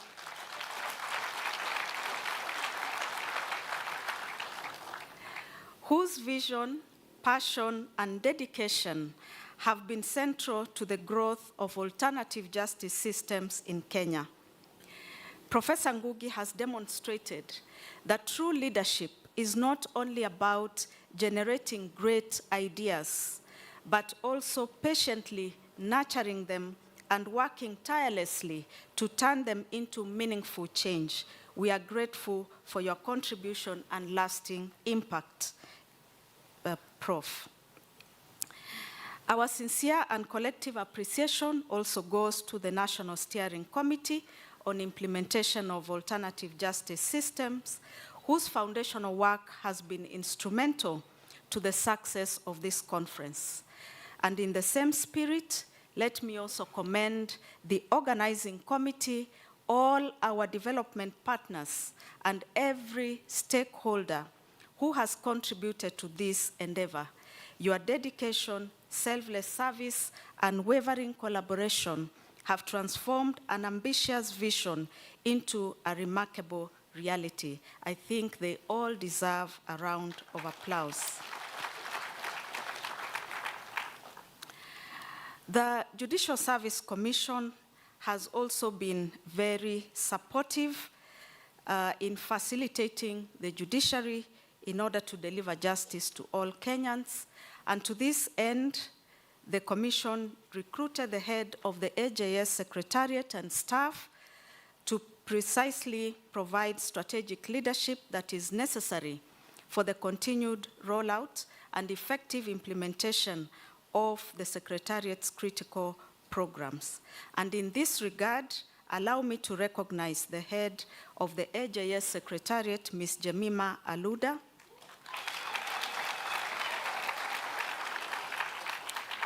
whom we can all attest breathes and embodies the AJS spirit. This conference reminds us that lasting justice reforms are never the work of one individual or institution. They are achieved through a shared vision, collective effort, partnerships built on trust, mutual respect, and a common purpose. Distinguished participants and guests, let me draw your attention to a debate I find both compelling and deeply resonant. Some have argued with conviction that ADR should stand not only for alternative dispute resolution, but also for African dispute resolution.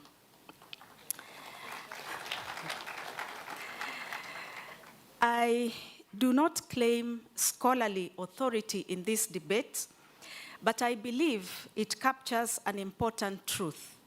The principles and practices we now call alternative dispute resolution are not foreign imports or recent inventions. At their core, they reflect who we are as Africans. They are woven into our history, our cultures, and our communal identities, requiring only modest adaptation to serve the realities of contemporary societies. Our ancestors did not allow disputes to fester, nor did they submit them to the cold impersonality of adversarial process. They gathered, listened, deliberated, and resolved. The outcomes they pursued were not about one side defeating the other. Rather, they sought a win-win outcome. And those principles remain at the heart of people-centered justice today. Yet, if we were to preserve, institutionalize, and scale these approaches, we must confront a fundamental question. How do we sustainably support and finance these initiatives? As the Chief Registrar of the Judiciary, I serve both as the accounting officer and administrator of the judiciary. It is in this capacity that I wish to offer some reflections on the resource realities that underpin the conversation we are having today, because no discussion on scaling people-centered justice can be complete without addressing the question of sustainable funding. And I believe that our discussions throughout this conference will reveal a common reality, that despite the diversity of our jurisdictions, African judiciaries operate within remarkably similar circumstances. We continue to contend with inadequate infrastructure, constrained financial resources, staffing shortages, growing caseloads, and increasing public expectations for accessible, timely, and people-centered justice. Yet perhaps the most pressing issue before us is how to sustainably finance informal and alternative justice mechanisms. While their value in expanding access to justice, promoting social cohesion, preserving relationships, and reaching undeserved communities is now beyond doubt, funding these mechanisms remains limited. If we are truly to scale people-centered justice across our continent, we must treat informal justice not as a peripheral initiative, but as an integral part of our justice systems, deserving a dedicated and sustainable investment. And as leaders of our respective judiciaries, we must therefore become stronger advocates for the sustainable financing of justice. It has been said that the greatest constraint facing African judiciaries is not lack of vision, innovation, or commitment. Rather, it is the persistent gap between the demands placed upon our institution and the resources available to them. As across the continent, judiciaries are now being called upon to do more with less, serving growing populations, managing caseloads, investing in technology, and supporting people-centered initiatives, among others. But all this is within severely constrained budgets. And if we were to look at the funding comparable to allocations to other arms of government, for Kenya, as an example, the judiciary receives only a small fraction of the national budget, an allocation that falls far short of its actual resource requirements. The total budgetary allocation, for instance, to the executive translates to 96.14% of the total budget shareable, while Parliament receives 24.7%, and the judiciary is apportioned the least at 1.3%. This experience is not unique to Kenya. It reflects a broader reality confronting judiciaries across the continent. And the time has come for us to champion for more predictable, adequate, and sustainable financing models for our judiciaries. We should boldly advocate for minimum constitutional or statutory allocations to the justice sector, including consideration of a defined percentage of the national revenue dedicated to the administration of justice. The success of alternative justice systems in Kenya is in a large measure a testament to the invaluable support of our development partners.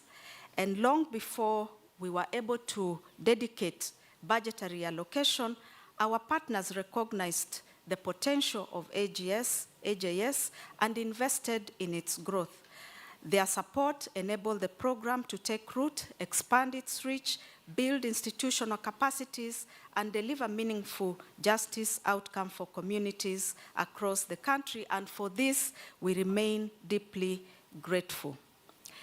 As a judiciary in Kenya, we are also keeping our ears to the ground, and I know that we value the great efforts of our AJS elders in ensuring prompt dispute resolution, and to this end, we have developed draft guidelines on transport facilitation for AJS practitioners,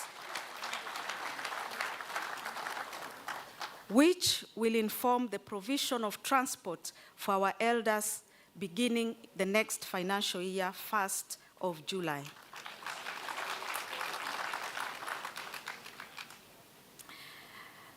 The next phase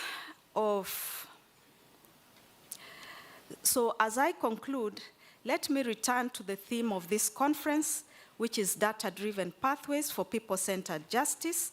And if there is one lesson that should emerge clearly from our discussions, is that data must become one of our most powerful tools for advancing and sustaining justice reforms.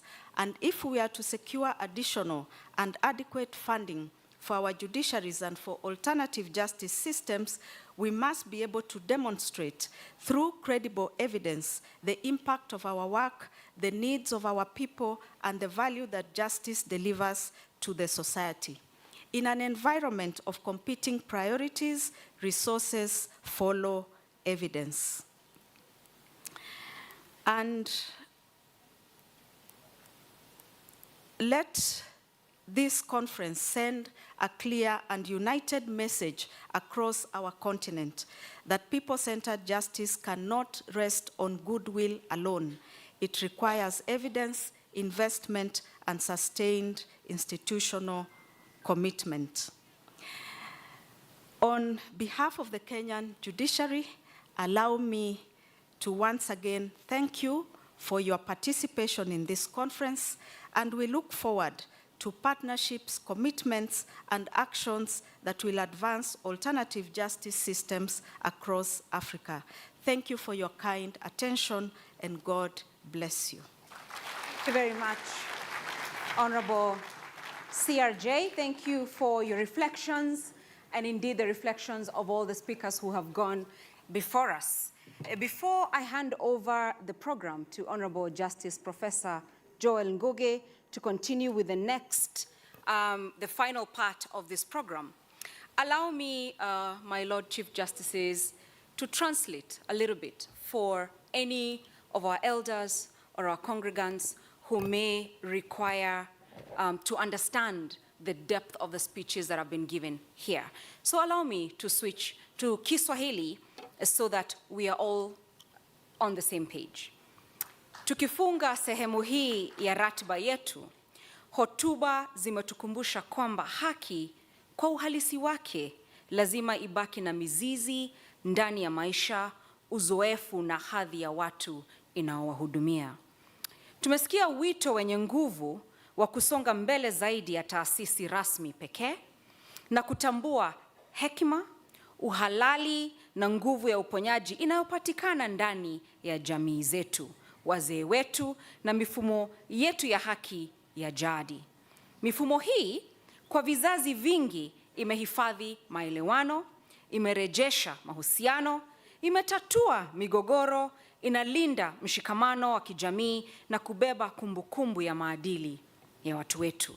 Hata hivyo, msajili mkuu wetu alivyosema, lazima tuwe na ufadhili wa kutosha. Tunapoendelea, basi na tuendelee na imani ya pamoja kwamba mustakabali wa haki wa Afrika utakuwa imara zaidi unakapowasikiliza watu wetu, kuwaheshimu wazee wake, kutufunza ama kujifunza kutokana na mila zetu na kujenga taasisi zinazoponya kadri zinavyotoa hukumu. Asanteni sana. That is a summary of the speeches that have been given here today. And as the Honorable Chief Registrar said, allow me to recognize also, kumpongeza jaji wetu, jaji mkuu wa shirikisho la Jamhuri ya Kidemokrasia ya Nigeria, aliyeandaa mkutano wa kimataifa wa chama cha majaji wanawake kule mjini Abuja wiki iliyopita. Makofi tafadhali kwa jaji mkuu.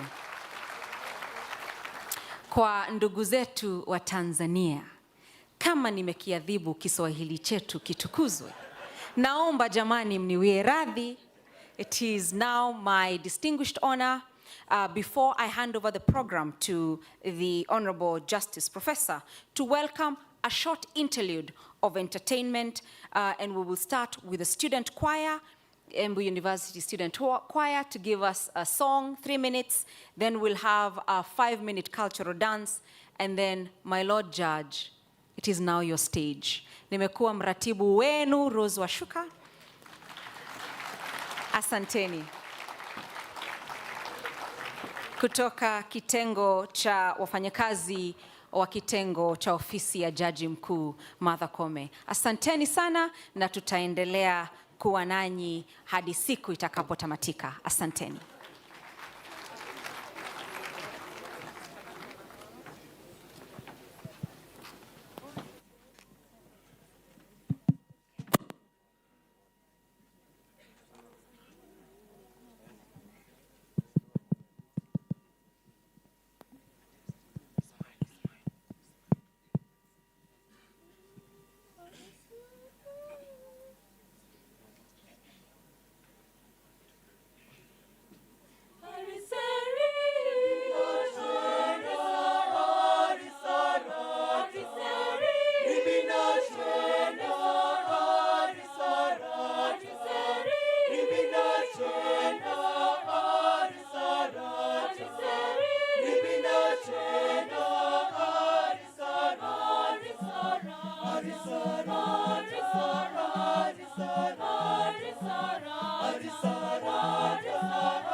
Another round of applause, please. I think it's been a wonderful, wonderful piece. Asanteni sana. We'll now enjoy a cultural dance from the students of this great institution. My Lord Chief Justice, I think we will all apply to come and study here. Truly, the air here is phenomenal. Karibuni. Hiya! Eddie!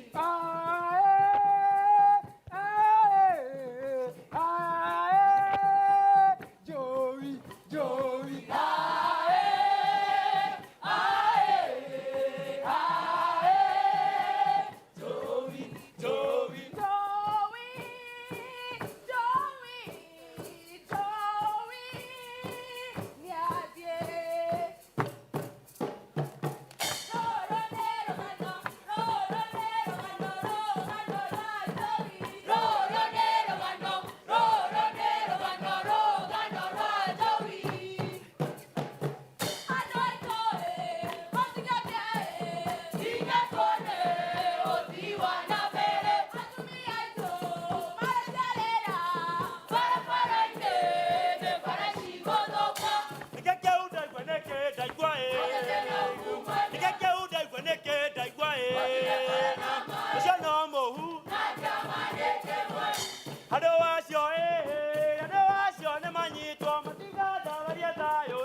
Thank you.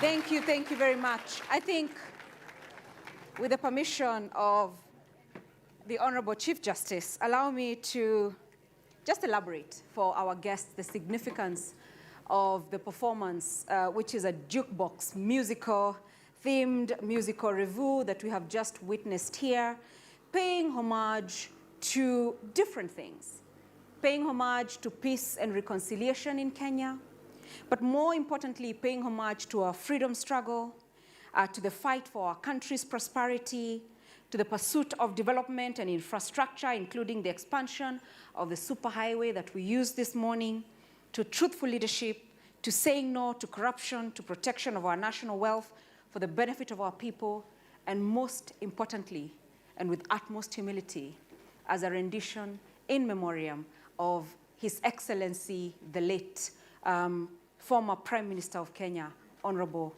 Raila Amolo Odinga, otherwise in Kenya known as Joey. With your permission, Honorable Chief Justice, allow me to request that we be upstanding to pay this great national leader a moment of remembrance after this great students, our Gen Zs, who are not just a national treasure, but a continental treasure, have reminded us of the pursuit for democracy and development for our country that he believed and pursued.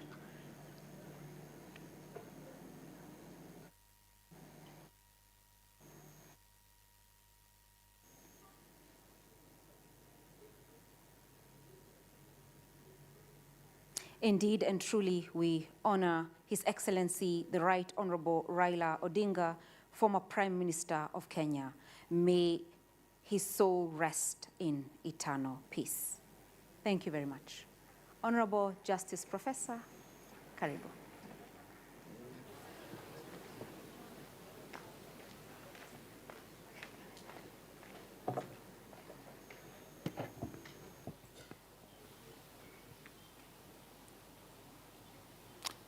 Honorable Chief Justice of the Republic of Kenya, Justice Martha Koome, and the protocols were established earlier, and I beg to adopt them. Incidentally, I was seated there and I was wondering, what do you call a group of more than 10 Chief Justices in the same place? I sent a text to someone I thought would know, and he responded and said, I think they are called a pandemic of Chief Justices. I don't think that's right. There must be another word for it. But it's truly a historic day to have so many Chief Justices in the same place, and we are honored. Honorable Chief Justice, we have in this room, and we've had in this room for this week, about 600 delegates from 40 of the 47 counties in Kenya. Nafikiri tuwapigie makofi. I just want to acknowledge some of the biggest delegations we have, because next year we want the other counties to do better and bring also more delegates. I think some of the biggest delegations we have here include Bomet. Wazee wa Bomet mpo? Bomet mpo? Siwaski? Mko? The next biggest Chief Justice delegation we have is Narok County. Wazee wa Narok mko? The next biggest one we have is Garissa, and I'm glad His Excellency is here to see them. Garissa mko? Garissa wako. We also have a big delegation from Samburu, all the way from Samburu. Samburu mko? Nawaona. We also have a big delegation from my own county of Kajiado. Kajiado mko? I see you. Karibuni sana. Honorable Chief Justice, next year we hope to grow this conference, annual conference, to at least 1,000 people. We are 600 this year. We've been growing each year. Our first conference had 200 delegates. Our second one had 300 delegates. Our third one had 400, and we are 600 this year. We hope to get to 1,000 next year. Because what we are doing here, Honorable Chief Justice, is to build a movement, an AJS movement in Kenya, and now we are glad it's going to be an AJS movement across Africa. So I want to say it is my singular honor and privilege to welcome all of you to the official opening of the 4th National Conference on Alternative Justice Systems. I know wazee ambao wako hapa wanaweza kusema, lakini si tulifungua Tuesday na governor akakuja hapa na akatoa official speech na tukafungua. So hiyo Tuesday tutasema ilikuwa people's opening. Sasa hii ni official opening kwa sababu Chief Justice amekuja. I do so with deep gratitude and with a profound sense of historical responsibility. This, Honorable Chief Justice, is not merely another conference, nor is this simply a convening of justice sector actors.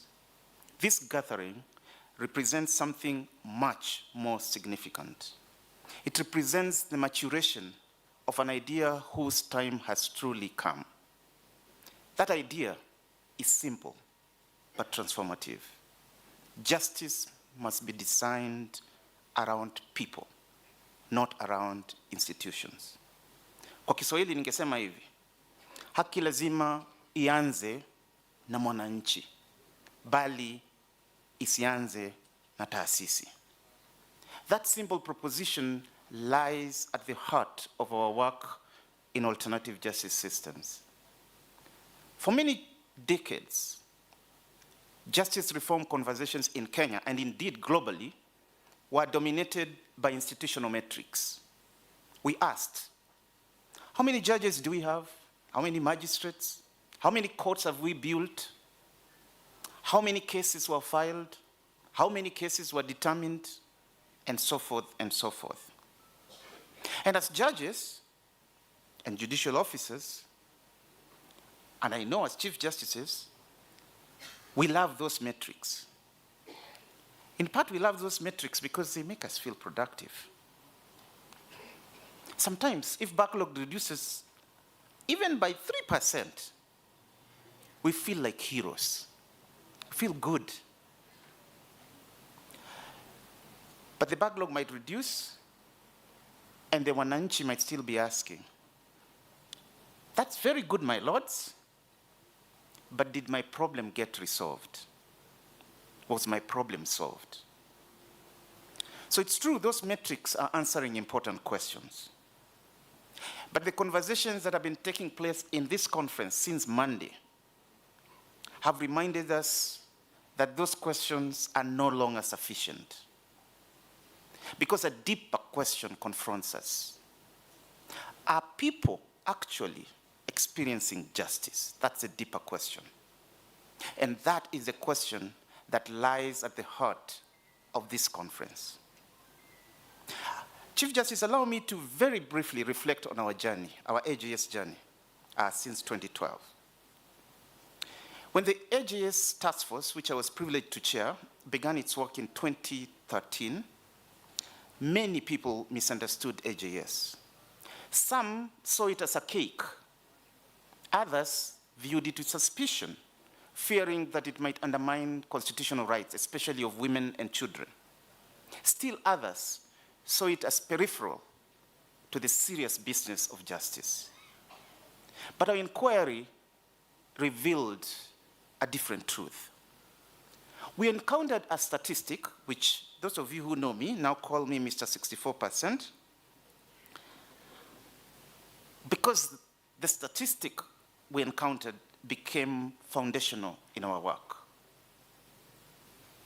Approximately 64% of justice seekers in Kenya pursue justice through alternative justice systems today.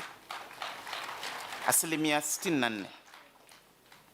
Only about 17% seek justice through courts and tribunals. Asilimia 17 tu. And about 19% of Kenyans do nothing at all. Those are people with justice problem. That final number, Chief Justices, remain deeply unsettling. Nearly 1 in 5 people facing injustice simply gives up. That statistics, that last one especially, changed everything for us. It taught us that the justice problem in Kenya was never simply about court backlogs. It was, and it remains, a deeper problem of accessibility, legitimacy, trust, costs, culture, language, personal choices, and human dignity. And that is the insight that gave us, that led us to the AJS policy, which was launched in Kenya in 2020. And that AJS policy is the one that gave rise to the National Steering Committee, whose task is to implement the AJS policy. So thank you, Honorable Chief Justice, for appointing the Steering Committee, which I'm privileged to chair, who are the official hosts on your behalf of this conference. At this juncture, because this is the only way I can repay them, I am going to request members of my task force to please stand so that the elders and the Chief Justices today can at least clap for you and then consider my debt to you as having been settled. Members of the Steering Committee, I please request you, wherever you are, to please stand so that we can see you.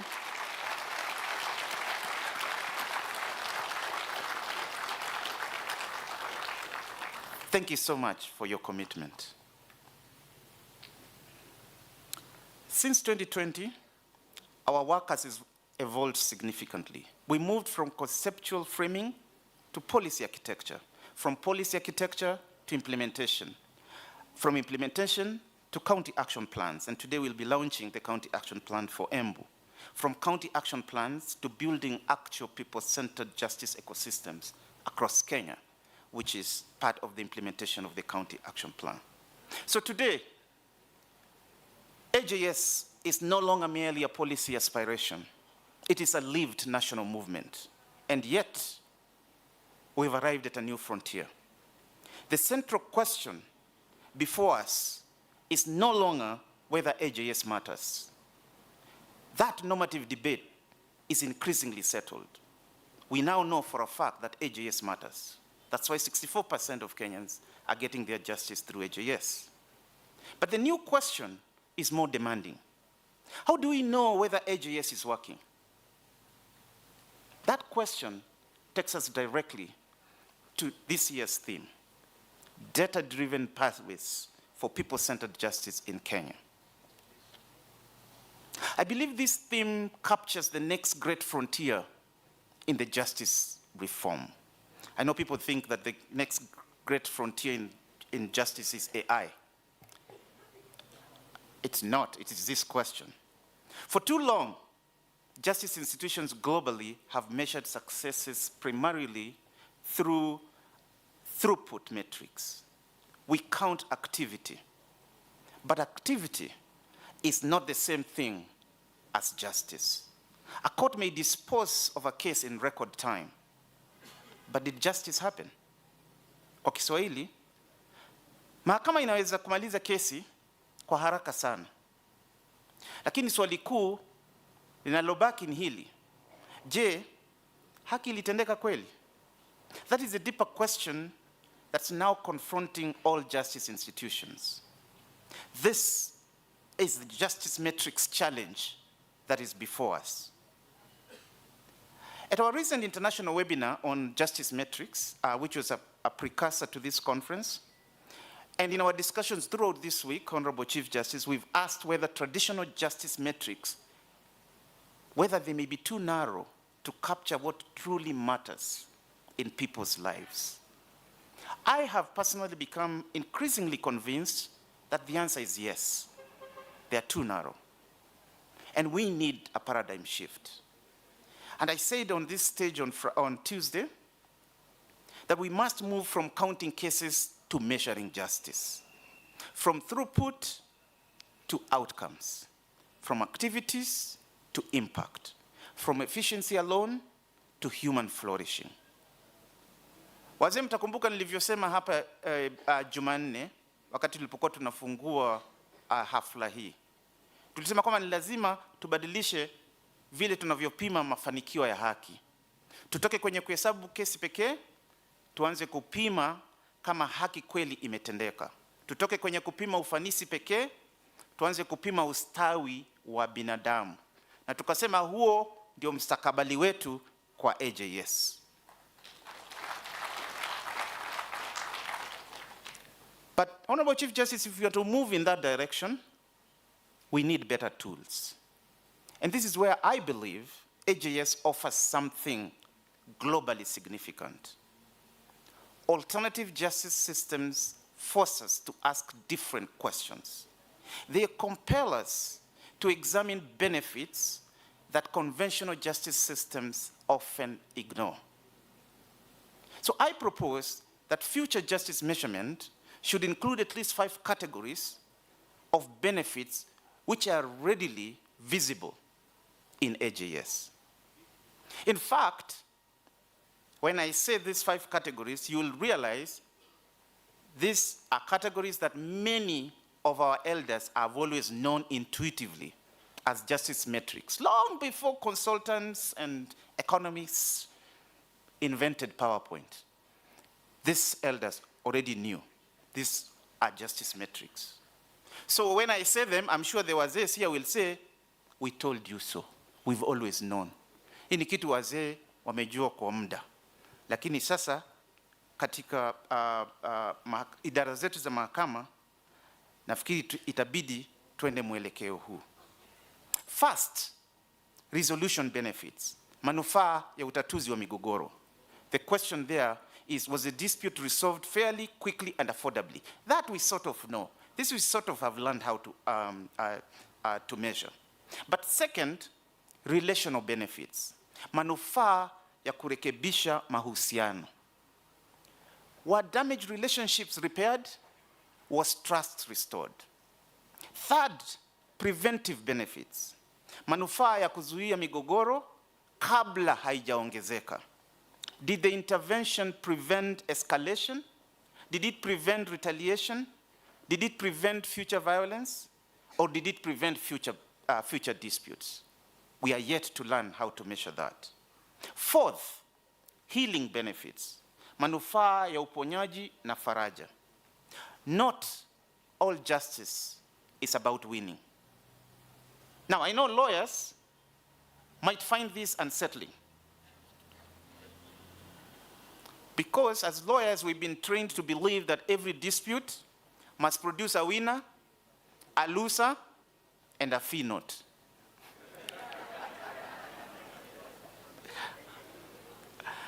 Lakini, si haki yote inahusu kushinda ama kushindana ama kushindwa. Sometimes justice simply means being heard. Sometimes it simply means acknowledgement. Sometimes just an apology. Sometimes restoration of dignity. And sometimes closure. Fifth, structural community benefits. Manufaa ya kijamii na ya muda mrefu. The question there is, did the intervention strengthen peace, resilience, accountability, and coexistence in the community? These 5 categories, these 5 dimensions of justice, for sure, are difficult to quantify. I have no doubt that they are difficult to quantify. Maybe that's why we have not done it. But today I propose that difficulty is not an excuse for neglect. The inability to measure something important should not lead us to pretend it does not matter. And this is where I believe we in Kenya and Africa more broadly can offer global leadership. For too long, justice innovation has flowed from the global north to the global south. Now, we have something we can contribute. I believe that this will change that dynamic. Africa's plural justice traditions may hold critical insights for the future of global justice reform through AJS.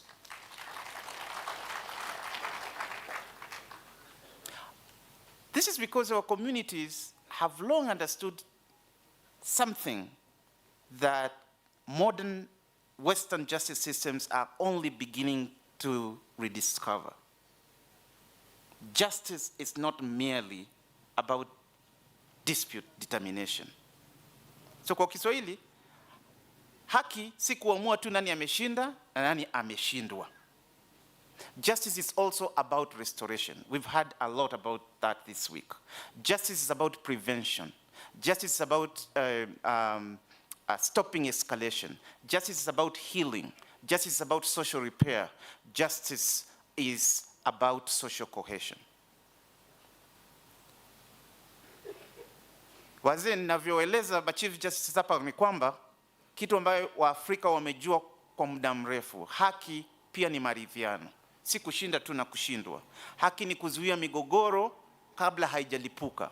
Haki ni uponyaji. Haki pia ni kurekebisha jamii. And this is why this conference matters. Here we are not merely discussing AJS. We are helping reimagine the future architecture of justice. And this, of course, matters beyond Kenya. So the presence of the Chief Justice from across our region reminds us that this conversation is continental. Because across Africa, judiciaries are confronting the same common questions. How do we expand access to justice? How do we rebuild trust in our justice institutions? How do we reduce justice gaps? How do we make justice systems more people-centered? How do we measure justice meaningfully? So these are no longer peripheral questions. They are central to judicial legitimacy of the 21st century. Therefore, I want to conclude with an invitation. Same invitation I gave on Tuesday. Let us be bold enough to rethink inherited assumptions. At the same time, let us be humble enough to learn from communities, to learn from elders. But also let us be rigorous enough to start measuring what truly matters. Let us be visionary enough to build justice systems that do more than process disputes. Let us build justice systems that help societies truly flourish. So I want, on that note, to again welcome you to this historic conference. Asanteni sana, and may God bless our shared pursuit of justice. Asanteni sana.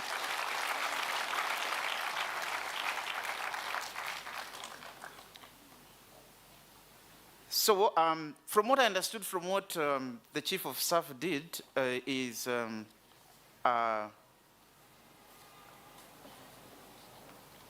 she has delegated upwards, I believe, because I believe she has said that I'm going to be the coordinate the remaining part of the conference of the program for this this morning.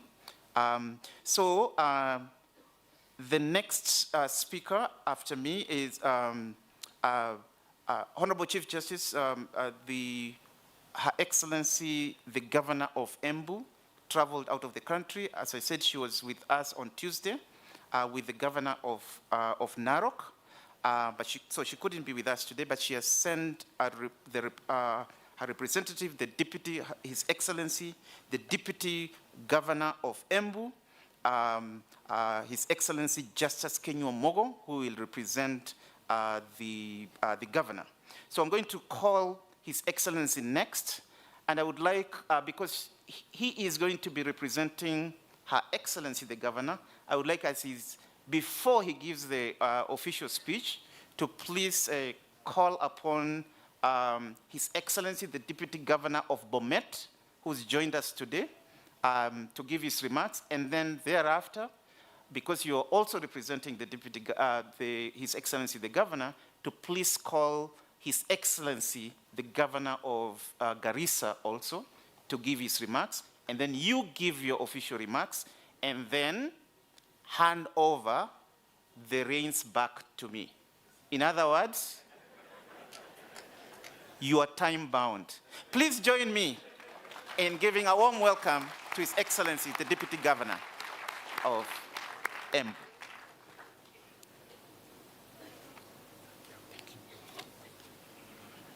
Thanks so much,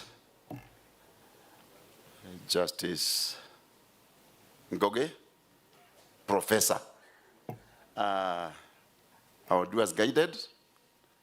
Before I make my remarks, let me take this opportunity and bring before you the Deputy Governor, Shadrach, who is with us today.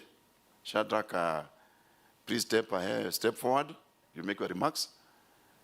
I hope he is around here. Karibu sana. Tujaribu kuharakisha. But as he marks, I think let me just make some correction for purpose of record. I think the moderator, the area moderator, during the introductions, I was introduced as Justice Mogo. I'm not a justice. Neither am I within that space of the legal fraternity. My name is Justice Mogo. Justice, not justice. So we'll come forward, my brother. You make your remarks. Thank you. Thank you very much. My name is Shadrach Rotich from Bomet County, and I'm happy that it was mentioned that one of the biggest delegations come from Bomet. Can you clap for them? Our Chief Justice and the entire team. I would like to join the county government of Embu in welcoming you all to this great county. As in Bomet, we are known as the dairy county. So if you run short of dairy products here, welcome to Bomet. Also, the theme that has been given for this conference is about data. And it has been mentioned here that there is 64%, but there is a percentage that do nothing about the problem that they are facing. And in most cases, they determine their own case and say, tuachie Mungu. Have you heard of that? So tuachie Mungu is a big challenge, Madam Chief Justice. We have to go for these people. We have to follow them. Because once they have determined the case and said, tunawachia Mungu, they get healing. Because this is a Christian, most people are Christian and they follow that. Kuachia Mungu, they believe and they know that God is able. But in terms of justice, as they leave it to God, in terms of justice, have we delivered it? In most cases, not. So let's go for this team of people. Let's reach out to them. As in the case of Bomet County, we have entered into an arrangement with the judiciary branch in Bomet. We are working so closely with them. We have met several times, and that's why we are here and receive greetings from His Excellency, the Governor of Bomet, who was not able to be here today. He's out on official duty, but he's part of what we are doing here. So thank you very much for this chance that I've been given, and thank you very much. Thank you again. Thank you. Thank you very much. Now it's my honor and privilege to invite my senior, Governor Garissa County. Karibu sana, boss.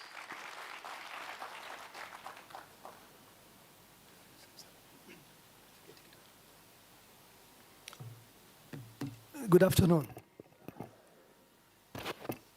Let me say that going or riding on all protocols observed, it is indeed a great honor for me to be joining you this afternoon for this fourth conference on alternative justice system.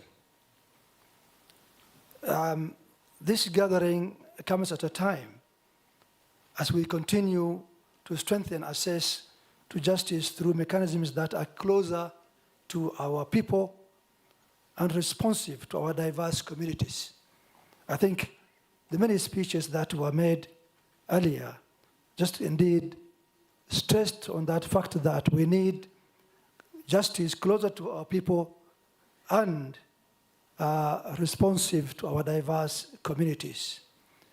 For us in Garissa, AJS is rooted in an old customary law of hair, and particularly the tradition of hair gate, where elders would sit under the shade of a tree and deliberate on disputes, hear all sides, and reach a consensus in the interest of peace and social harmony. This still remains a very important foundation for our approach to community justice today. Last year, we in Garissa marked a major milestone with the formal establishment of our AJS system framework. The launch of our AJS was officiated by our Chief Justice, Lady Justice Martha Koome, and we deeply indeed appreciate, Madam CJ, we deeply appreciate your leadership and unwavering commitment to advancing alternative justice system in Kenya, which has been instrumental in giving AJS system national recognition and structure.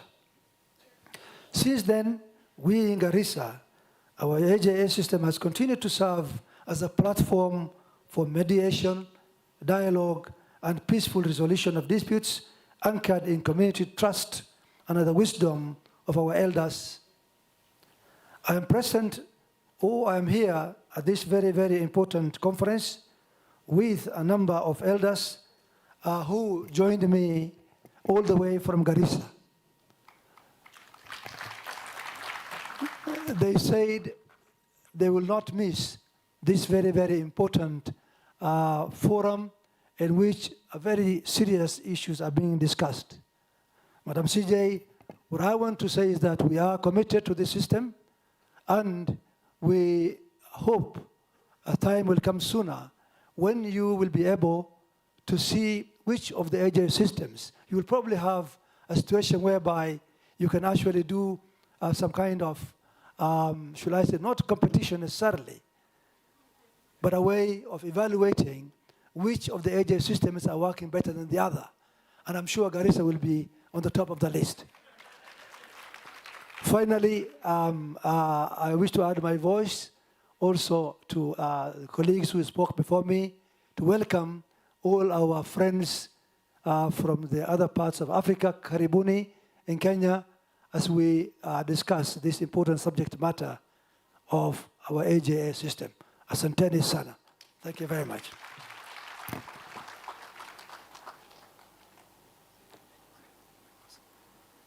Thanks so much. As I set my iPad, my boss was here during the official opening ceremony,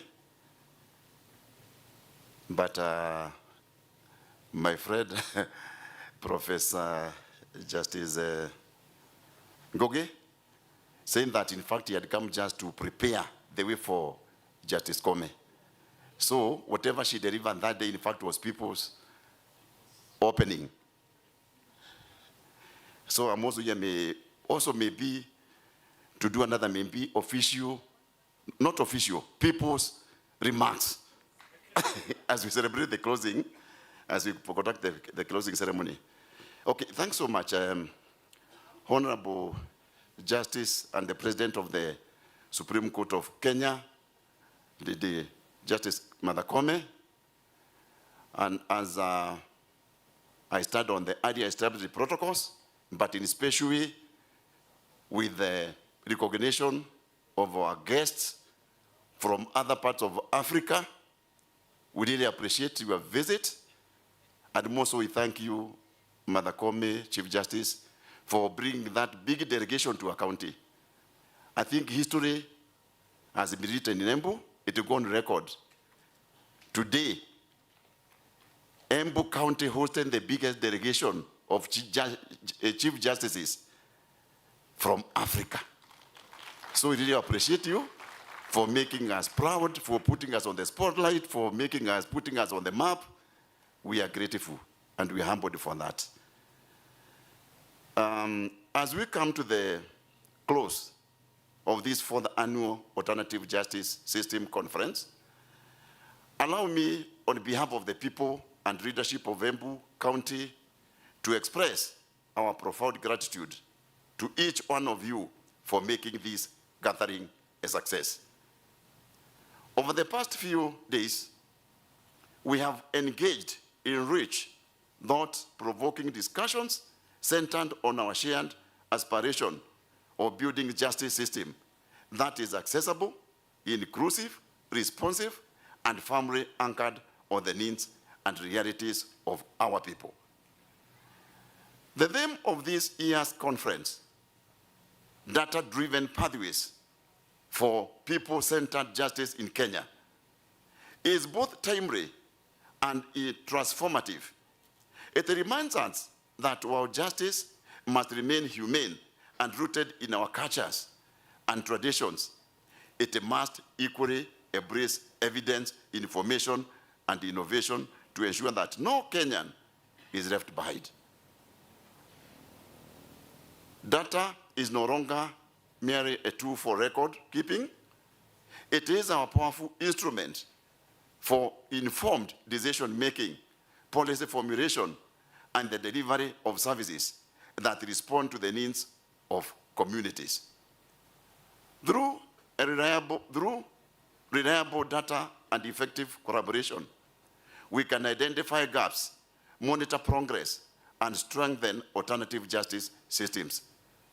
Gaps, so that they continue to complement the formal justice system in delivering timely, affordable, and culturally appropriate justice.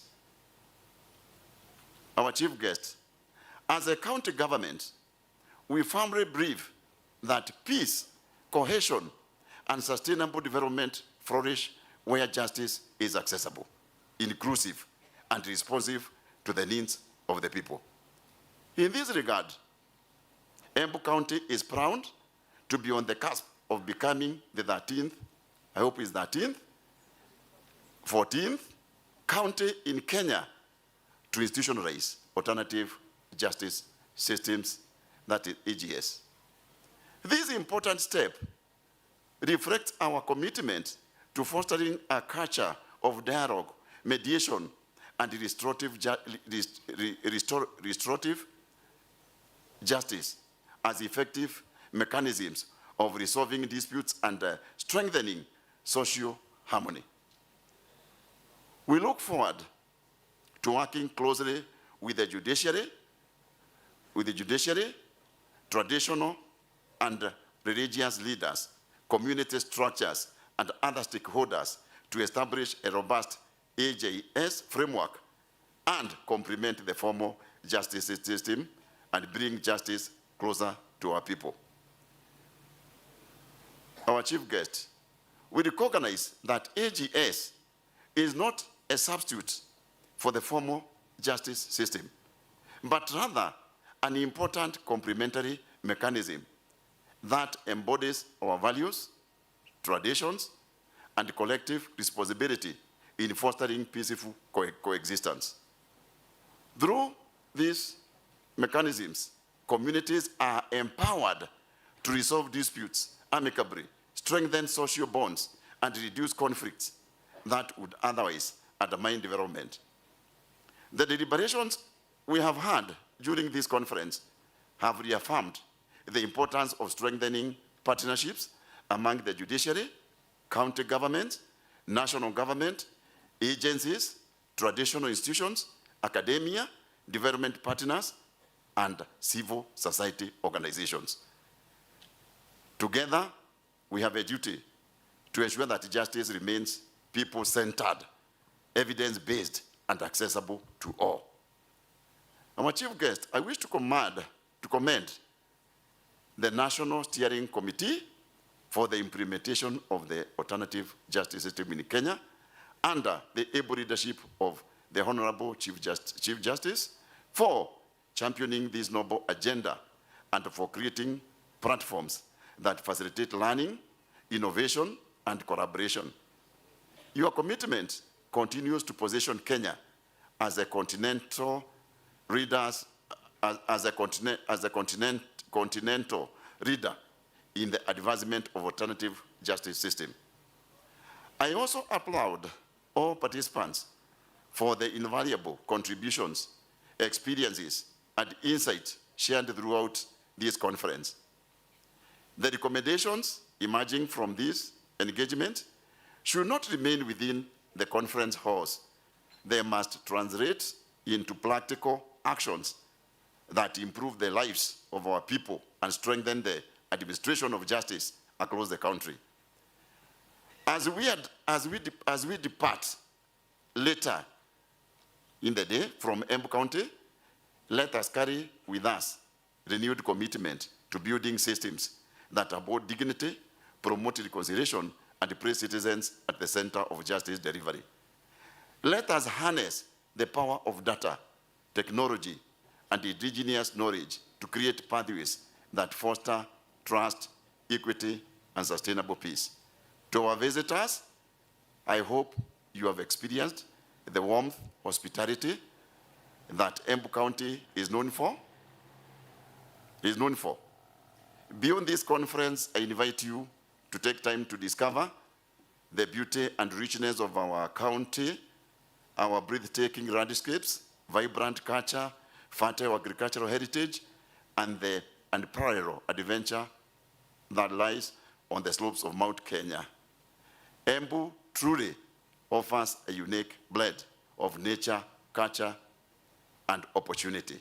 Finally, may the spirit of collaboration and shared purpose that has characterized this conference continue to guide our efforts as we work towards a more just, cohesive, and prosperous Kenya.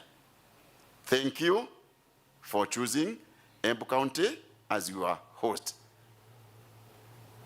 God bless the Republic of Kenya, and more so, God bless our Chief Justice, Madam Kome. Thanks so much. Mungu abariki sana. Labda nikimalizia kidogo, niongeze kitu moja tulisema tukiwa pale nje. You know, we were just whispering to one another, and I'm happy because Professor Mugenda was there, the VC. They suggested that since we have made history in this county and this university by hosting 14 Chief Justices, and they all planted trees along that corridor, I think we may, Professor Mugenda, I think we should consider, we either call it Chief Justice Corner or Chief Justice Garden, so that in the future when you visit Kenya, you will be tempted to come to Embu and see that garden flourish. So I think that's my prayer. And the other one, very finally, as a county government, we are going to work very closely with the new team of AJS. We shall support them like we have done in the past. In fact, Madam Martha Koome, Chief Justice, since we took over the leadership of this county in 2022, we have been working very closely with the judiciary on matters of mutual interest. When they have things that are social, they are doing the tree planting, we are always there with them. So we have been collaborating very well, and the only thing, one good thing we can do is even to intensify that kind of partnership and collaboration. So we are going to work very closely. So that is my statement for today. That is the people's remarks. God bless you. Thank you.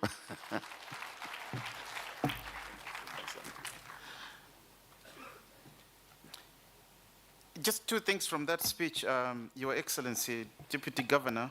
Number one, there was a paragraph you forgot to read.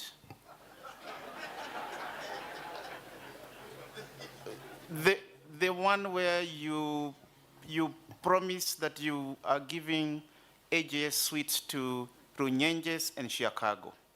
That one was in your speech. I think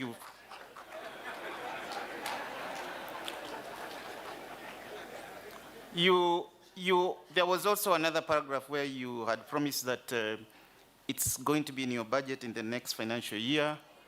You you are going to be training, you're going to be funding the training for all the AJS practitioners in Embu County.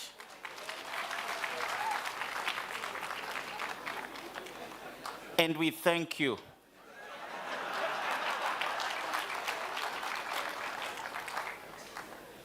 Thank you so much, Your Excellencies, for those excellent speeches, which were really on point. Now, I know His Excellency talked as if the program has ended and you are going home today. Please don't go home today. The conference continues tomorrow. This afternoon, we, as we will tell you later, we have a very, very exciting program in the afternoon. But tomorrow, we resume the plenary sessions of the conference, and we end tomorrow afternoon. So please remain until tomorrow. I was going to propose that we have a short musical interlude, us being Africans. What do you guys think? Good idea? Good idea. Na ninyi mmesema, si ndio? Good. Chief Justice ni watu wamesema, hata si mimi. So, Embu University Choir, are you ready? Are we welcome? Please join me in welcoming them again. It's a great choir, is it not?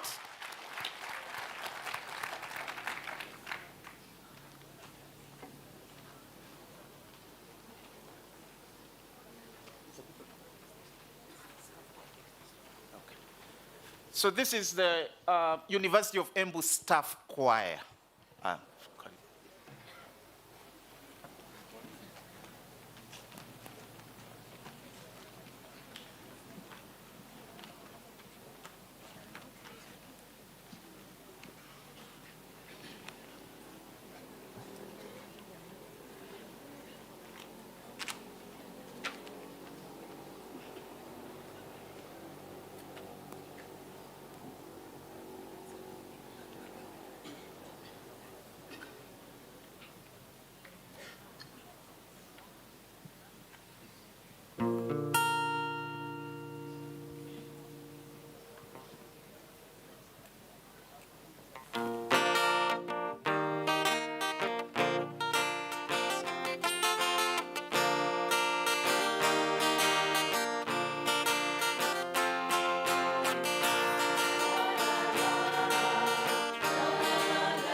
Thank you so much, everybody. This song was composed by our own Gracia, who is our pianist, and actually well arranged by Julius Leiririo, myself, and Julius Maure.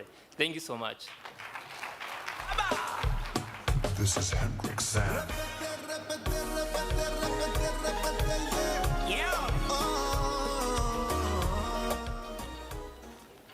That is called the invasion of Arsenal. I'm advised watu wameketi kwa muda mrefu, Honorable Chief Justice, and we are told that is the new epidemic in the world. So we want people just to stand for 2 minutes, 2 minutes, and ndio watu wa Arsenal wacheze hii mziki iwatoke. Mwache kutusumbua. Iwe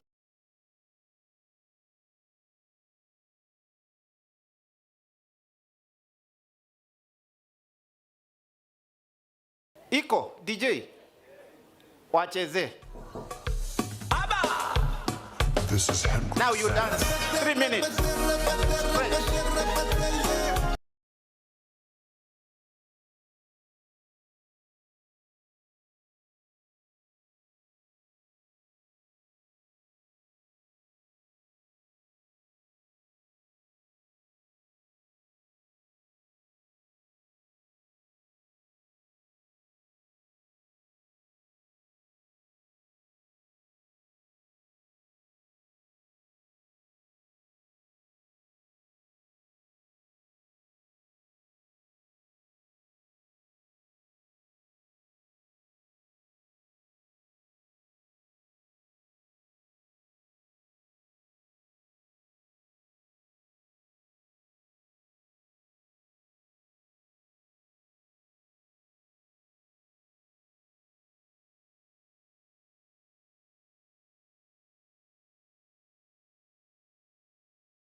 Observation from that dance interlude. The Chief Justices have no problem dancing. Most of them were dancing robustly. Court of Appeal judges, on the other hand, were the most rigid. Most of them were standing still, but the High Court judges were really atrocious in dancing. They tried. Ladies and gentlemen, it's time to continue with our program. Our next speaker is a visitor from our neighbor. Honorable Justice Dr. Mumba Malila is the Chief Justice of Zambia and the chairperson of the Africa Chief Justices ADR Forum. Please join me in giving a very warm welcome to Justice Malila. He is the chairperson of the Africa Chief Justices ADR Forum. You makofi metosha?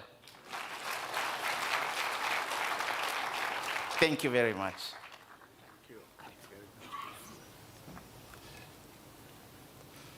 Good afternoon. Thank you for the opportunity to say a few words of thanks on behalf of the African Chief Justices ADR Forum. As Africa Chief Justices ADR Forum, we are truly grateful for the invitation by Chief Justice Martha Koome, Chief Justice of Kenya, for inviting us to the 4th National Conference on AJS here in Embu County in Kenya, and also for kindly offering to host tomorrow's 3rd summit of the Africa Chief Justices Forum in Nairobi. We greatly appreciate the warm welcome and exceptional hospitality which has been extended to all the members of the Africa Chief Justices Forum and their delegations since our arrival. Now, we all know that in many jurisdictions in Africa, alternative forms of dispute resolution have been given legislative, or in some cases even constitutional imprimatur, directing that in exercising judicial authority, our courts shall be guided by various principles, including one that alternative forms of dispute resolution shall be encouraged or promoted. And one such form of alternative dispute resolution mechanisms available is the traditional dispute resolution process. And so it calls for little discussion that we, judges, must respond to the call by the Constitution to encourage and utilize alternative forms of dispute resolution. It is antithetical, is it not, to the Constitution's promise for justice to be available to all without delay if we allow businesses to wait into eternity to have their court cases resolved, if ordinary litigants wait for years before they have their day in court, or in the worst case scenario, Professor 64%, if people throw their hands in the air and say, we leave it to God. As leaders within the justice system in our continent, we must champion the ADR revolution. Evolution, I think, is better. Evolution thoughtfully and responsibly. When we design how to do this thoughtfully, it is a practical resource, I think, that can widen access to justice while preserving social cohesion. So we must not lose sight of the fact that as our societies evolve, so too must our justice system. And I dare say that the time has come for all of us in Africa to re-image ADR beyond its conventional boundaries and popularity. The Kenyan AJS framework outlines a system level approach that provides structure for how customary processes can support the delivery of justice. So we in African judiciaries must embrace what is called a multi-door courthouse. And one scholar at a presentation, I think somewhere, was asked to explain what the meaning of a one-door, multi-door courthouse was. And the response was that if a patient is ill, does the doctor always operate? Of course not. The doctor and the patient discuss all possible solutions. And likewise, with the legal field, for each legal ailment, a variety of options need to be explored and discussed. So for our institution, the alternative must be court-annexed mediation and generally alternative justice system mechanisms. So we must urge our governments to deliberately take an interest in ADR as part of the economic agenda. I think it is very important if we draw a very clear connection between ADR and the economies of our countries. How? We should explain how ADR frees millions of dollars locked up in litigation back into the economic activity. I just came from Uganda, where I had occasion to listen to a presentation that was made by the head of department, or I don't, the judge in charge or something in the commercial department. And the presentation explained that for all cases that are filed in the in the commercial department, there are monetary values that are kept, identified, posted on one column so that they understand each time matters are concluded how much that involves. And I think it is an omission on our part in Zambia, but it is it was a very useful lesson for me, because that way, when you have all this disaggregated data, it becomes very easy to make an economic case for settlement of disputes using ADR, explaining in the process that without ADR, all these monies would be locked up in litigation for years.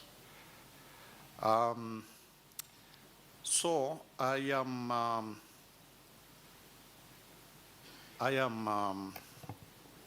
not going to take it that I've got the floor to speak endlessly about the ADR Forum for African Chief Justices. But as I said at the beginning, we are sincerely grateful to the Chief Justice of Kenya for accepting to host us. And we are also very delighted that not only is she hosting our summit, but she's also gracefully allowed us to attend and benefit from all the best practices that Kenya has seen in implementing alternative dispute resolution, invariably called alternative justice system here. I must say that Kenya obviously has demonstrated that they have gone miles ahead of many African jurisdictions. But I think that is the purpose of having our forum. In our forum, the idea is to see how we can draw and leverage on best practices, the gains made under best practices in Kenya, as we should, of course, also gain from Uganda's gains, especially in the area of plea bargaining, identified, supported very principally by the government as well as Pepperdine University. And I am glad that our colleagues from Pepperdine University, who have gracefully accepted to partner with the African Chief Justice Forum, are available. And so with their support, as well as the support of the Chandler Institute, we do expect to make significant progress. I wish, on behalf of all Chief Justices of the African Chief Justices Forum, to thank you most sincerely for listening to us. Grateful.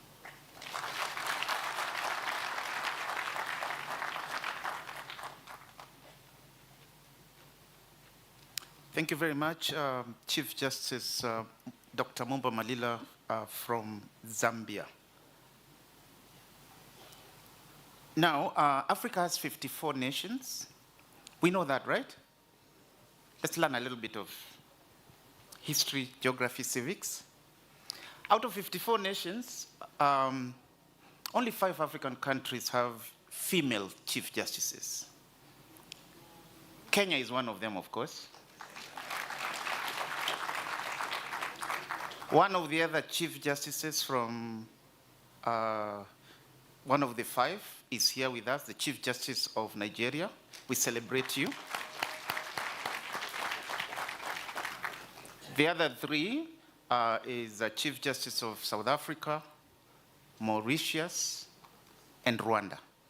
So East Africa, we are doing well. But there's, by one other metric, since we're talking about judicial metric, by one other metric, Kenya is far and away above everyone else in the world. It is the only country that has both a female Chief Justice and a female Deputy Chief Justice. If we add the 3rd metric of Chief Registrar, we also have a female Chief Registrar. So we are not even playing in the leagues of the world. We are somewhere above. Having said that, now it's my distinct pleasure and honor to invite my friend and my big sister, our Honorable Deputy Chief Justice and Deputy Vice President of the Supreme Court of Kenya, Honorable Lady Justice Philomena Mbete Mwilu, to give her remarks, and I will request her, in the spirit of again delegating upwards after that, to kindly invite Her Ladyship, the Chief Justice, to give her remarks.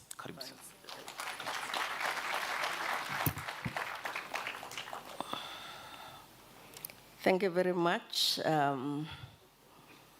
Honorable Mr. Justice, 64%. And thank you for bringing us together. The AJS family, good afternoon. I am truly delighted to join all of us today at this important conference dedicated to advancing alternative justice systems in Kenya. I extend a warm welcome to you all, especially to our guests from outside of the country.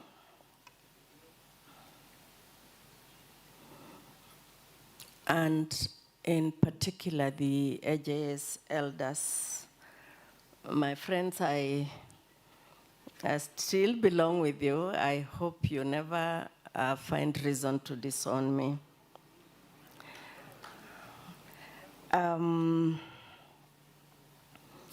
The AJS practitioners here present, thank you for doing what you're doing for the cause of justice. We are honored to have you in attendance, and I'm glad that we are doing it in Embu. I'm also grateful to the Vice Chancellor and the leadership of the Embu University for hosting this year's conference at this very beautiful campus. In Kenya, this conference comes at a defining moment in our justice reform journey. Over the past decade, we have moved beyond viewing alternative justice systems as peripheral or some informal mechanisms. To us, they have become an integral part of our constitutional vision of justice under Article 159, and an important pillar of the judiciary's commitment to people-centered justice. Through the implementation of the AJS policy and the remarkable work of the AJS committee that is led by the Honorable Mr. Justice AJSC himself, or AJS, 64%, the Honorable Mr. Justice Professor Ngugi and his team, we've been challenged to recognize a simple but profound reality that justice does not begin and end at the courts and tribunals. Rather, communities have and continue to resolve justice problems through systems grounded in dialogue, restoration, consensus, and social cohesion. Our task is now to enable and strengthen these systems while ensuring that they operate consistently with the Constitution of Kenya 2010, human rights, and the rule of law. This year's conference invites us to ask an even more important question. And the question is, what difference, what impact are these reform mechanisms making? It goes without saying that the success of AJS, the success of the judiciary, and justice systems generally cannot be measured by simply some numbers. They cannot be measured by some clearance rates or reductions in case backlogs. And whilst those remain important indicators, they're not, at least to me, full measures of justice. The true measure of justice is therefore whether people experience fairness, whether vulnerable members of society are heard, and whether communities are able to restore relationships, and whether conflicts are prevented from escalating, and whether public confidence in our institutions continues to grow. That is the measure of this system, which is why, particularly from a performance and accountability lens, I am encouraged that this year's conference deliberately shifts the conversation from access to outcomes. Our discussions on justice realization justice gaps, performance measurement, data-informed decision-making, and the implementation of county action plans demonstrate the maturity of Kenya's AJS movement. They remind us that every reform must ultimately answer one question, the question being, has it improved the lives of the people we serve? This is not, of course, a one-way street. The judiciary of Kenya, indeed judiciaries across Africa, are here to learn.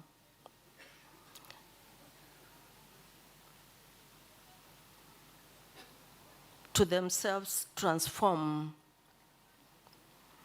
Indeed, the lessons emerging from AJS have relevance far beyond community dispute resolution. They challenge every justice institution to become more responsive, more accessible, and more collaborative and more focused on outcomes rather than processes alone. As we look ahead, we should aspire, I think, to build a justice system that measures success by meaningful social impact. This will require stronger partnerships between the judiciary, county governments, academia, civil society, development partners, and communities themselves. It will require better data. It will require rigorous evaluation and a willingness to learn from both our successes and our shortcomings. Most importantly, it will require us to keep justice seekers at the center of every reform. The future of justice in Kenya will not be built by choosing between formal courts and alternative justice systems. Instead, it will be built by creating a justice ecosystem in which each complements the other and each strengthens the other, and together they deliver on the constitutional promise of equal justice for all. It's my hope that our conversations this week will produce not only new ideas, but also practical commitments that will deepen the impact of alternative justice systems and strengthen the administration of justice, not just across this country, but across the judiciaries here represented. I wish us the best in this, our conference. And God bless the judiciary of Kenya and the judiciaries of Africa.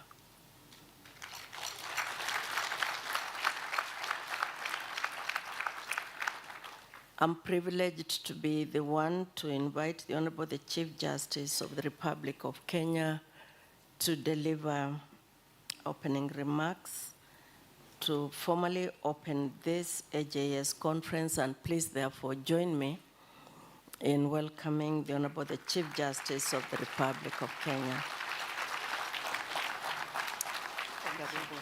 Thank you. Thank you very much, my sister, the Honorable Deputy Chief Justice of Kenya and Vice President of the Supreme Court. A very good afternoon, everybody. Wow, what a lovely, lovely gathering.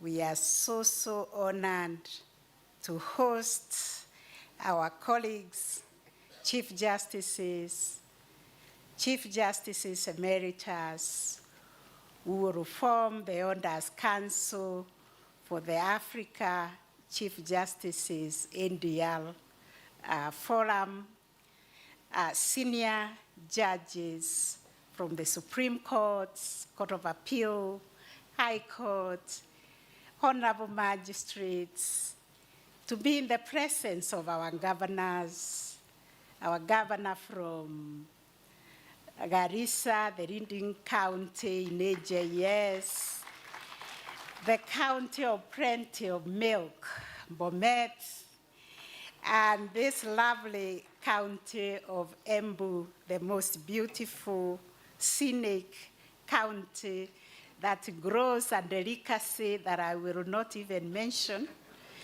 because they don't eat it themselves, but they export it. Thank you, the leadership of Embu University, for running the most beautiful and the most progressive public university, and thank you for hosting us. Let me recognize the champions of AJS, our elders. Muko, habari yenu, salamu alaikum, asante sana, ndo Embu muriaro.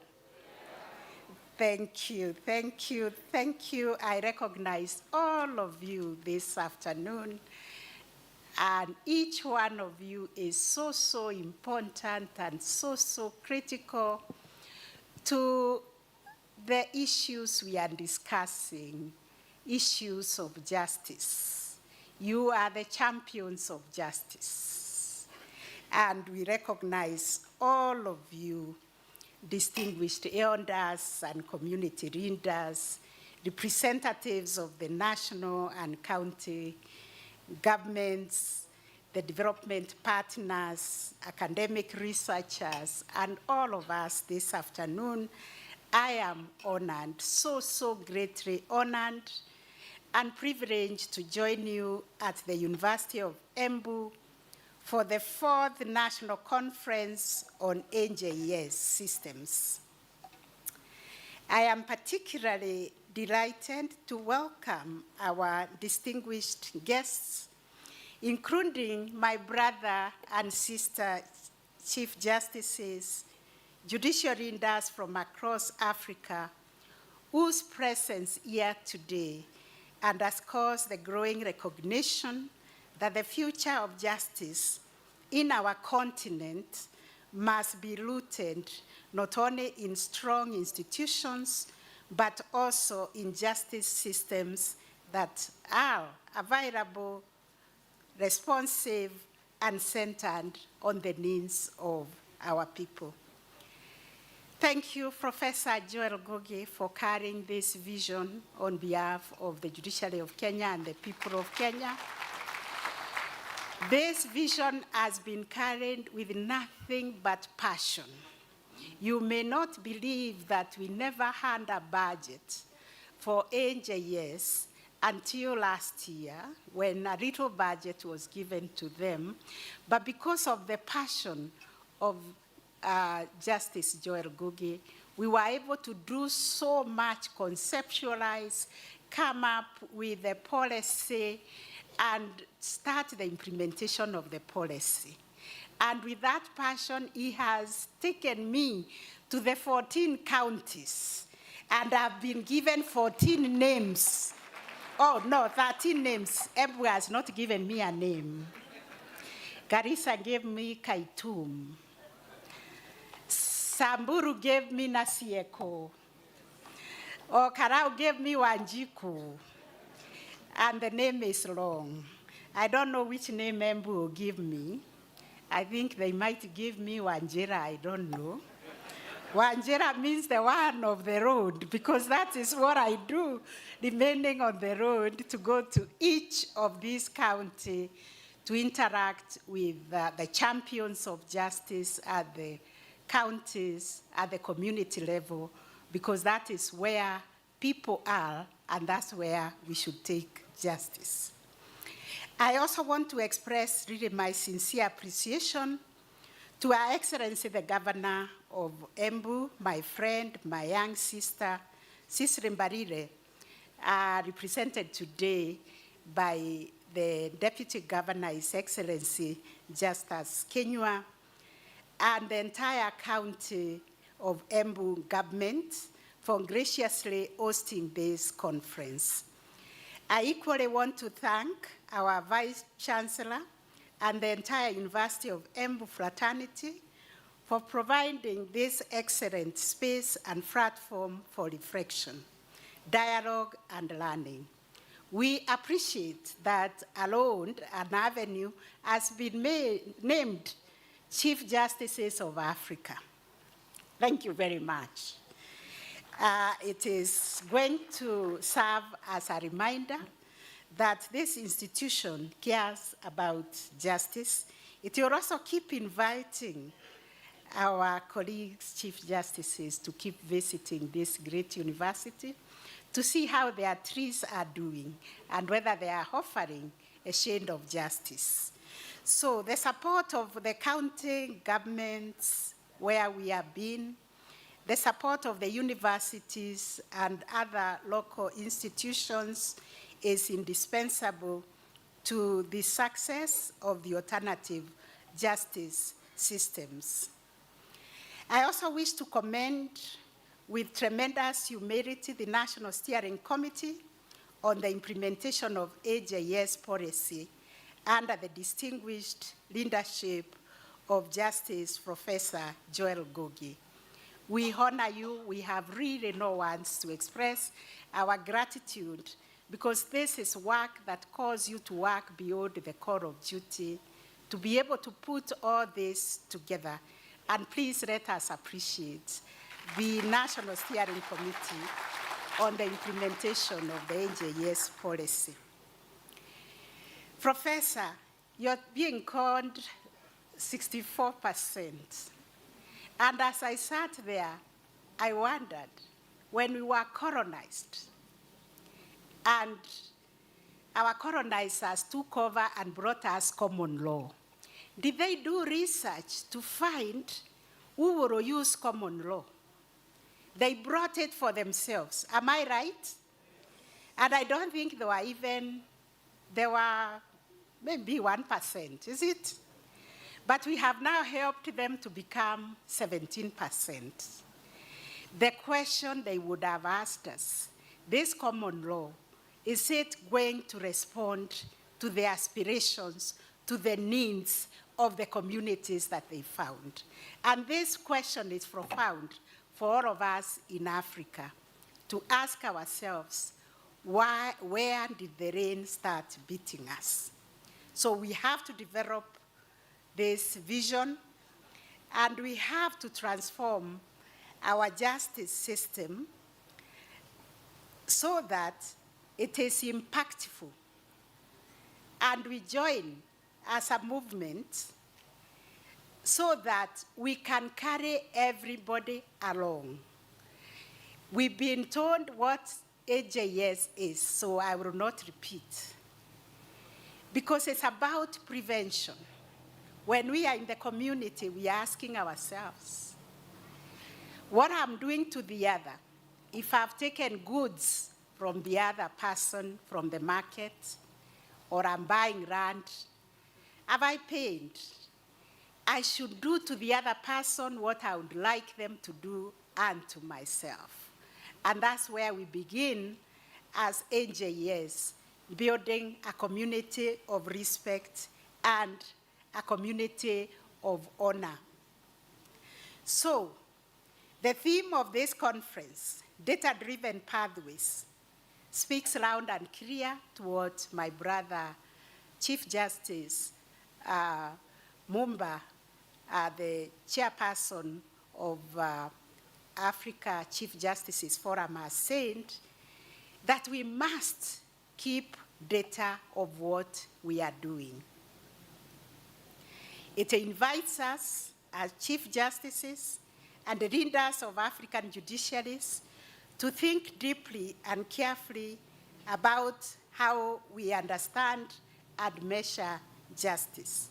Our biggest problem, like our Chief Registrar of the Judiciary explained, is budgetary allocation. If we can carry a policy as important, as critical as AJS without budgetary allocation, it means that our priorities are not aligned to the needs and aspirations of our people. Traditionally, justice systems have relied on case indicators, which we were told, backlog of cases, clearance of cases, the speed of resolutions, and these are important. I cannot underestimate their importance. But I've traveled with Professor Joel Gogie when we have been launching these AJS forums, and I've listened to people who even told me something that pricked me deeply when they told me, we went to court as a family, we had the dispute resolved, and then we went to the elders for them to help us understand and implement the order of the court. And then I wondered, why then did you have to travel all the way to the courts and back to the elders? Another elder told us that we have discovered a way out of our problems, especially family disputes, land disputes, because when we go to court, it takes us time, but now we feel like we are in the superhighway which has just been built. And you cannot tell somebody about the speed of the superhighway unless they go there. But he gave an example of a family that has cooked food, put it on the table, but they can't eat because they have disagreed on how to eat. So they go to the neighbor to ask, how do we eat this food? The neighbor says, I think it's not enough or it's not well made. Another one comes and tells them another story. By the time they get to eat, this food is stale. And that's the example he gave of people who cannot agree on how to share the estates that they have been given by their parents who have died and left them with the wealth which they can't even sit down and agree on how to share, just like that food left at the table. So our elders are doing a great job helping these families, because the biggest problem is that they don't even talk to each other. And our elders, our AJS champions, are helping them, first of all, to talk to each other and to know each other and to understand each other. The elders today told us there are people who had run away from the community because they thought they were stigmatized one way or the other, or they were unwanted in the community because of one thing or the other. These elders have gone and looked for these people and brought them back to the communities. Let us really appreciate our elders and the work that they are doing. Because for many citizens, justice is more than the conclusion of a case. It is about whether relationships have been restored, whether families have found healing after conflict, whether dignity has been preserved, and whether people feel heard, whether they feel respected and treated fairly. This conference that has brought 600 delegates from all over our country challenges us to broaden our understanding of justice outcomes. It calls upon us to ask different questions. What if success is measured not only by the number of disputes resolved, but also by the number of relationships restored? What if justice is measured not just through efficiency, but through reconciliation, trust, social cohesion, and human dignity. It is precisely because of these broader questions that our judiciaries must remain firmly committed to our African justice mechanisms and the principles of Ubuntu to transform the way we facilitate justice delivery to our people. Our continental policy architecture, drawn from the Africa we want, already gives us very firm anchorage for this work. My colleagues were asking whether we have any statutory underpinning to protect this process of alternative justice. And I want to refer you to the African Union through Agenda 2063 and the African Union Transitional Justice Policy that recognizes that justice in Africa must go beyond the formal adjudication of disputes. It must also heal, it must reconcile, it must restore dignity, rebuild trust, and strengthen the bonds that bound our communities together. So if you have no statutory underpinning, my colleagues, start working backwards from the African Union 2063 policy. Alternative justice systems are therefore not an afterthought to formal justice, like our brother, our founder, the Chief Justice of Uganda Emeritus, my brother Ndoro Owino. They are essential expression of African jurisprudence. He is indeed the one who named it Africa Dispute Resolution. And they are rooted in our histories, in our cultures, and communal wisdom, which is completely aligned with the AU's vision of a peaceful, inclusive, and people-centered Africa. And in our communities for generations, elders and community leaders in Africa have helped families and communities resolve disputes, restore relationships, and preserve social harmony. So therefore, as African judiciaries, we must therefore think about justice holistically. A court judgment may settle a legal question, but justice must also answer the human question. Has harm been acknowledged? Has dignity been restored? Has the community healed? And has peace rebuilt?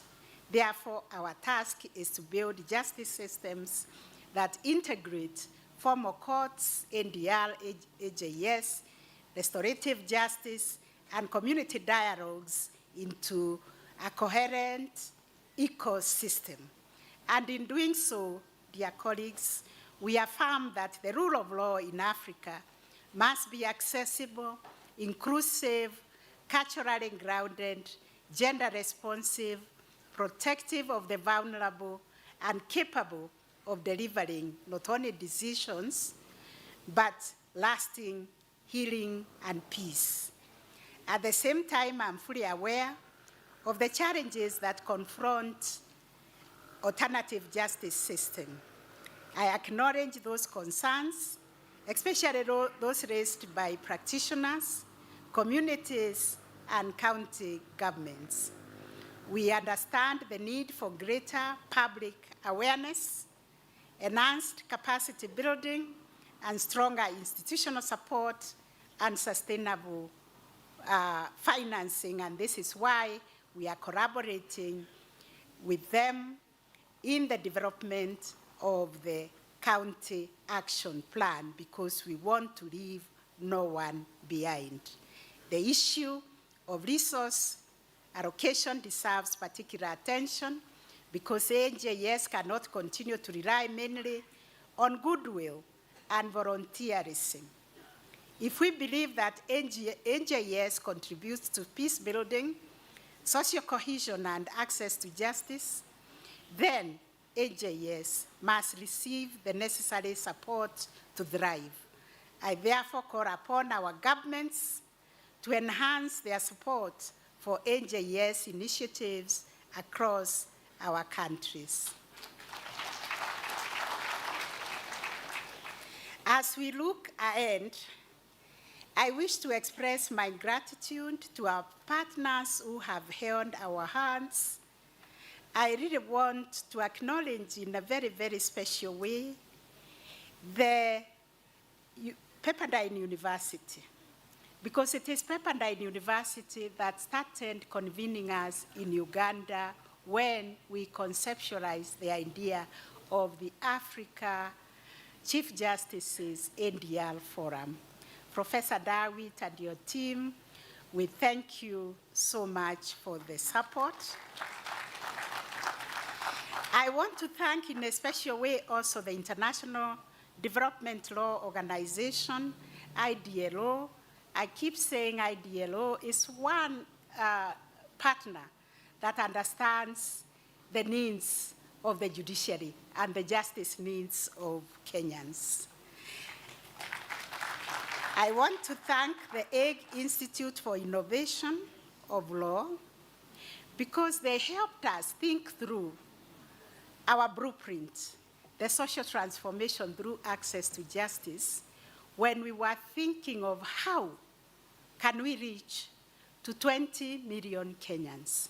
And as we were walking the journey in the judiciary, we said, why are we thinking about 20 million? The statistics tell us the Kenyans who can afford to come to court are actually, now they are saying 17%, but that time I think they were saying a lesser percent. And I asked myself, am I a Chief Justice of 17%? Am I the Chief Justice of the entire population of Kenya? And therefore, the kind of justice that we should be dispensing is the justice that will reach the marginalized, that will reach all the corners of this country, every child, every woman, every elderly person, and even the 17% who are enabled to come to court, we must take care of them. So thank you very much, the Hill Institute, the Chandra Institute of Justice, becoming our friend recently when we met you at the Seashores, and you kindly understood the need to come and support us to see how justice can be people-centered. This support, which you have given us of research, innovation, and evidence-based approaches to people-centered justice is what we need. Such partnerships are critical in helping us build justice systems that respond to the needs and realities of our communities. So as I conclude, let us remember that the future of justice in Africa will not only be found in the courtrooms. We often say, and it's almost become a mantra in the Kenyan judiciary, that justice is a lived reality. It lives in our homes. It lives in our marketplace. The great values that are being entrenched in our Constitution, protecting our rights, promoting our rights, the rule of law in this country is not meant for anybody else, just like Christians say. All the promises in the Bible belong to them. We also say all the promises in the Constitution belong to every Kenyan, and no one can take them away.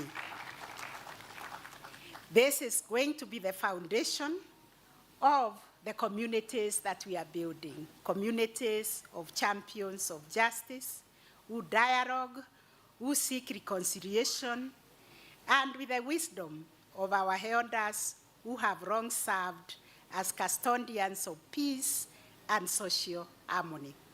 And friends, we were shown elders by the Embu County, wonderful people who include everybody, including young women and young men. Thank you very much for being inclusive. Justice will be found in systems that place people at the center. It will also be found in systems that value dignity and respect, the same way they value efficiency and seek not only to resolve disputes, but also to heal and restore relationships. Let us therefore continue building justice systems that are available and restorative to the needs of our people. Let us continue to demonstrate that justice is not just about resolving disputes, but restoring dignity, strengthening communities, and building a more cohesive society. And with those remarks, I'm so humbled to stand before so many Chief Justices from Africa and all the delegations that are here. And with your kind permission, it is my honor to declare the 4th National Conference on AJS officially opened, although it opened on Tuesday. We continue to open it, to bless it, and to say long live AJS. May the next conference attract more than 1,000 delegates coming from all over Africa. And I also declare the AJS Embu County Action Plan formally launched. Is it? That's how my speech went. We thought it might be good if you introduce all the Chief Justices. Okay, where is the list? We are bringing the cup. Yes. We are bringing the cup for the launch. We wanted to invite the Chief Justice. Yes. Yes, and for the launch, it is my great honor and privilege to request the Chief Justices who are here this afternoon to join me at the podium, of course, led by our Deputy Chief Justice. I request the Honorable Mr. Justice Dr. Mumba Marira, Chairperson of ACJEF from Zambia, to come. The Honorable Hassan Jaro, Chief Justice of the Gambia.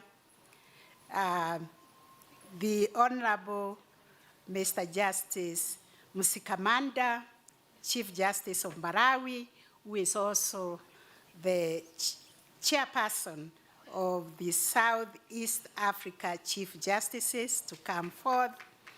The Honorable Mr. Justice Peter Shivute, Chief Justice of Namibia.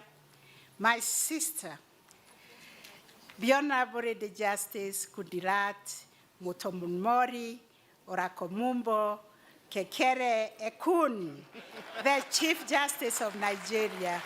Please come forward. The Honorable Justice Komba Kamanda, Chief Justice of Sierra Leone. Welcome, my brother. The Honorable Mr. Justice Bashe Yusuf Ahmed, our neighbor from Somalia.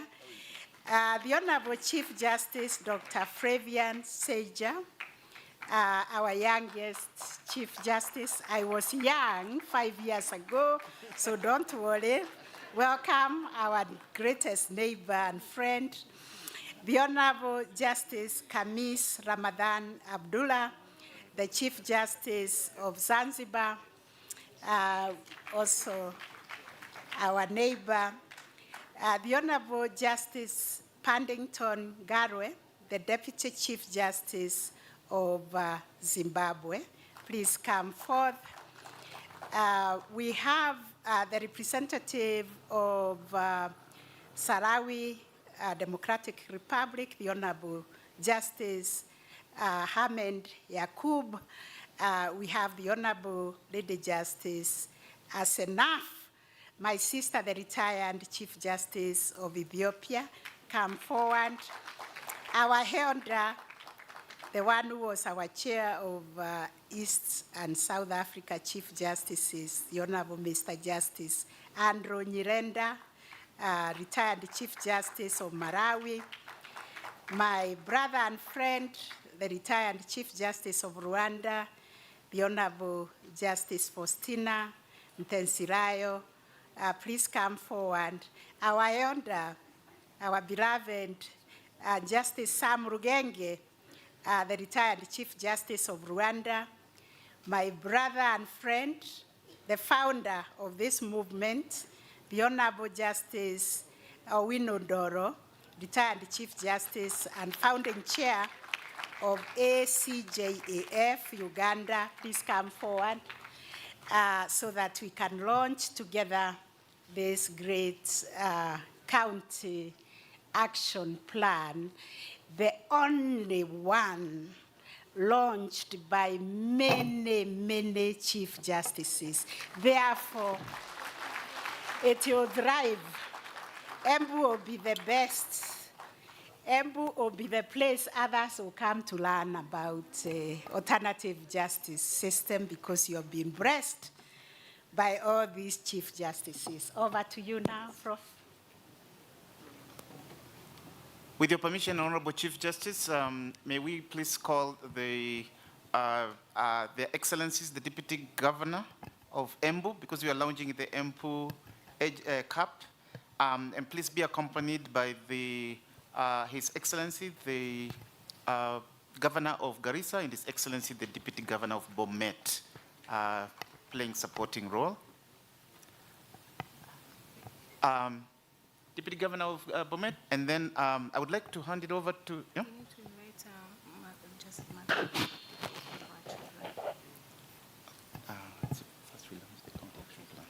Now, may I also now please invite the presiding judge of Embu, Justice Mongo, who will be the driver of this county action plan to represent the judiciary in Embu.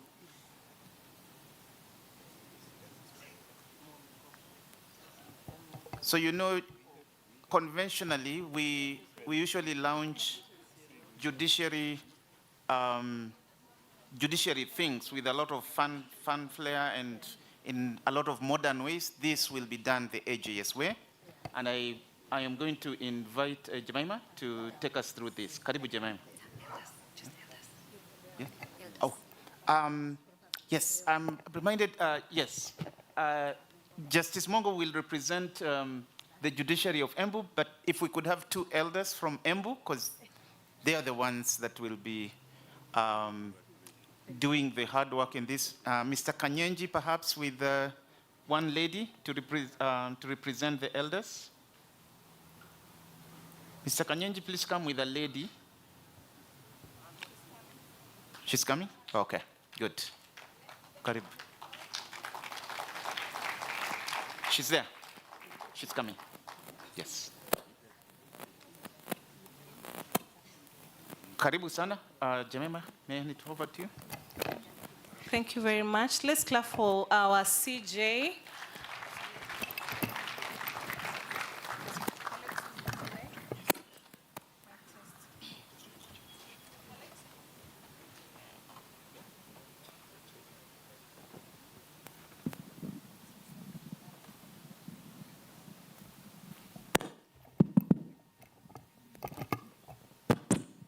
Okay, my lady, we're going to do a very unique launch because today we're celebrating our culture and our heritage. I request the protocol team to bring the Embu County Action Plan, the Embu AJS County Action Plan. We've moved towards the digital space, and that's why we only have the dummy books, and we'll be able to share the real county action plan via our social media and other platforms. My lady will request you and the chair of the forum and the deputy governor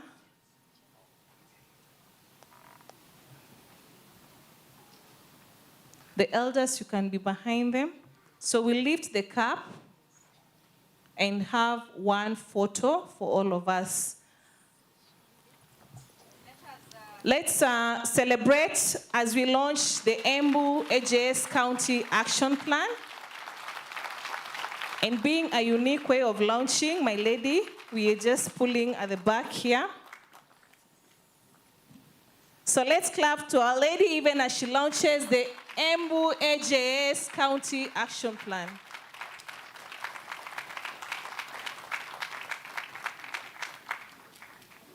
My lady, I'm sorry that we forgot my boss, the CRJ. She's supposed to be here and even representing us in this photo. Yes. She's the one who's going to facilitate us even in yes. Yeah. So let's do one more photo. The PJ, please, you can join the other side. And the chair, Nasi AJS, he forgets himself. Yeah. Okay. Let's clap for them once again. While at that, my lady, we are also doing a very interesting and unique launch. We've developed the guidelines on the use of AJS in Children Matters protocol. And it's my pleasure to welcome Honorable Justice Teresia Madeka, who is also my namesake. We've had a lot of challenges and issues about promoting diversion, plea bargaining, and other alternative mechanisms in Children Matters, and how do we facilitate access to justice for the juveniles. And it is our pleasure today to launch the guidelines on AJS in Children Matters, and she's representing the committee, or the NCAJ committee on children, adoption of Children Matters. Thank you. Let's clap for them first. I don't know if, yes, I can see Dr. Maraga here. Please, you can join us. Members of the committee, we have two, at least one representative of the committee, from the committee. Let's keep time.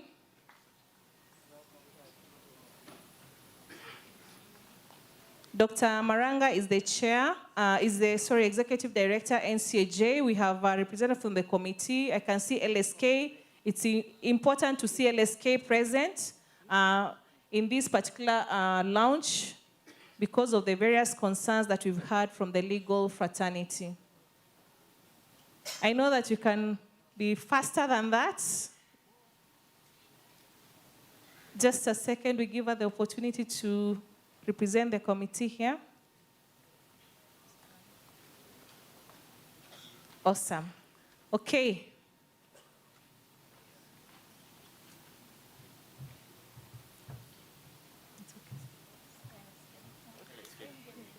Okay. Thank you very much, protocol.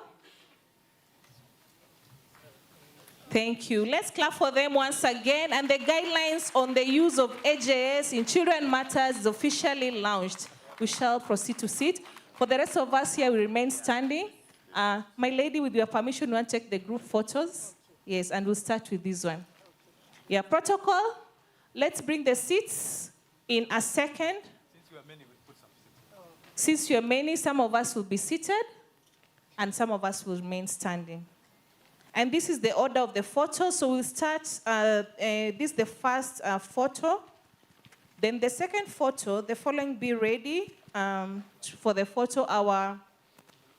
The Africa Chief Justice ADR Forum leadership, the entire leadership will be the second one.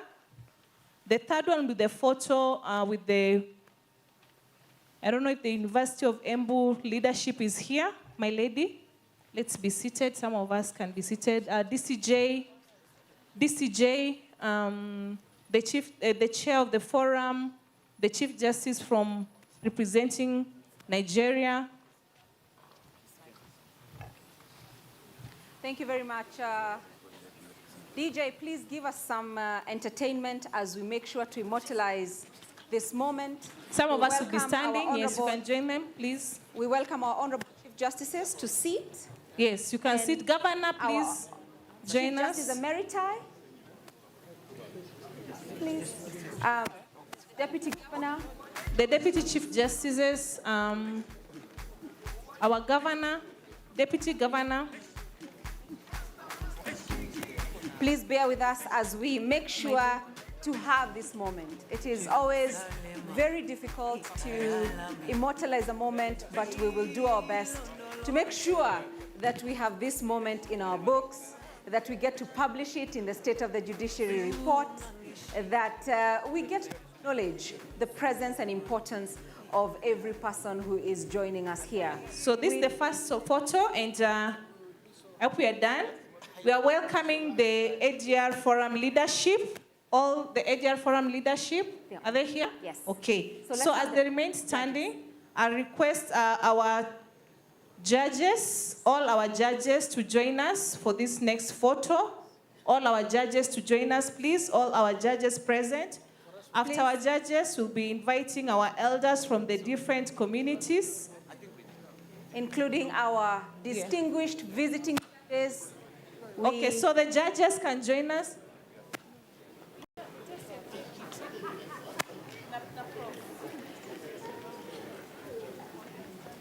Thank you very much, Honorable Chief Justices, Honorable Chief Justice Emeriti. We are truly, truly honored, and we will make sure that Kenya knows that we were honored by your presence. So we have the judges present. Some of them can be up. Yes. All our judges.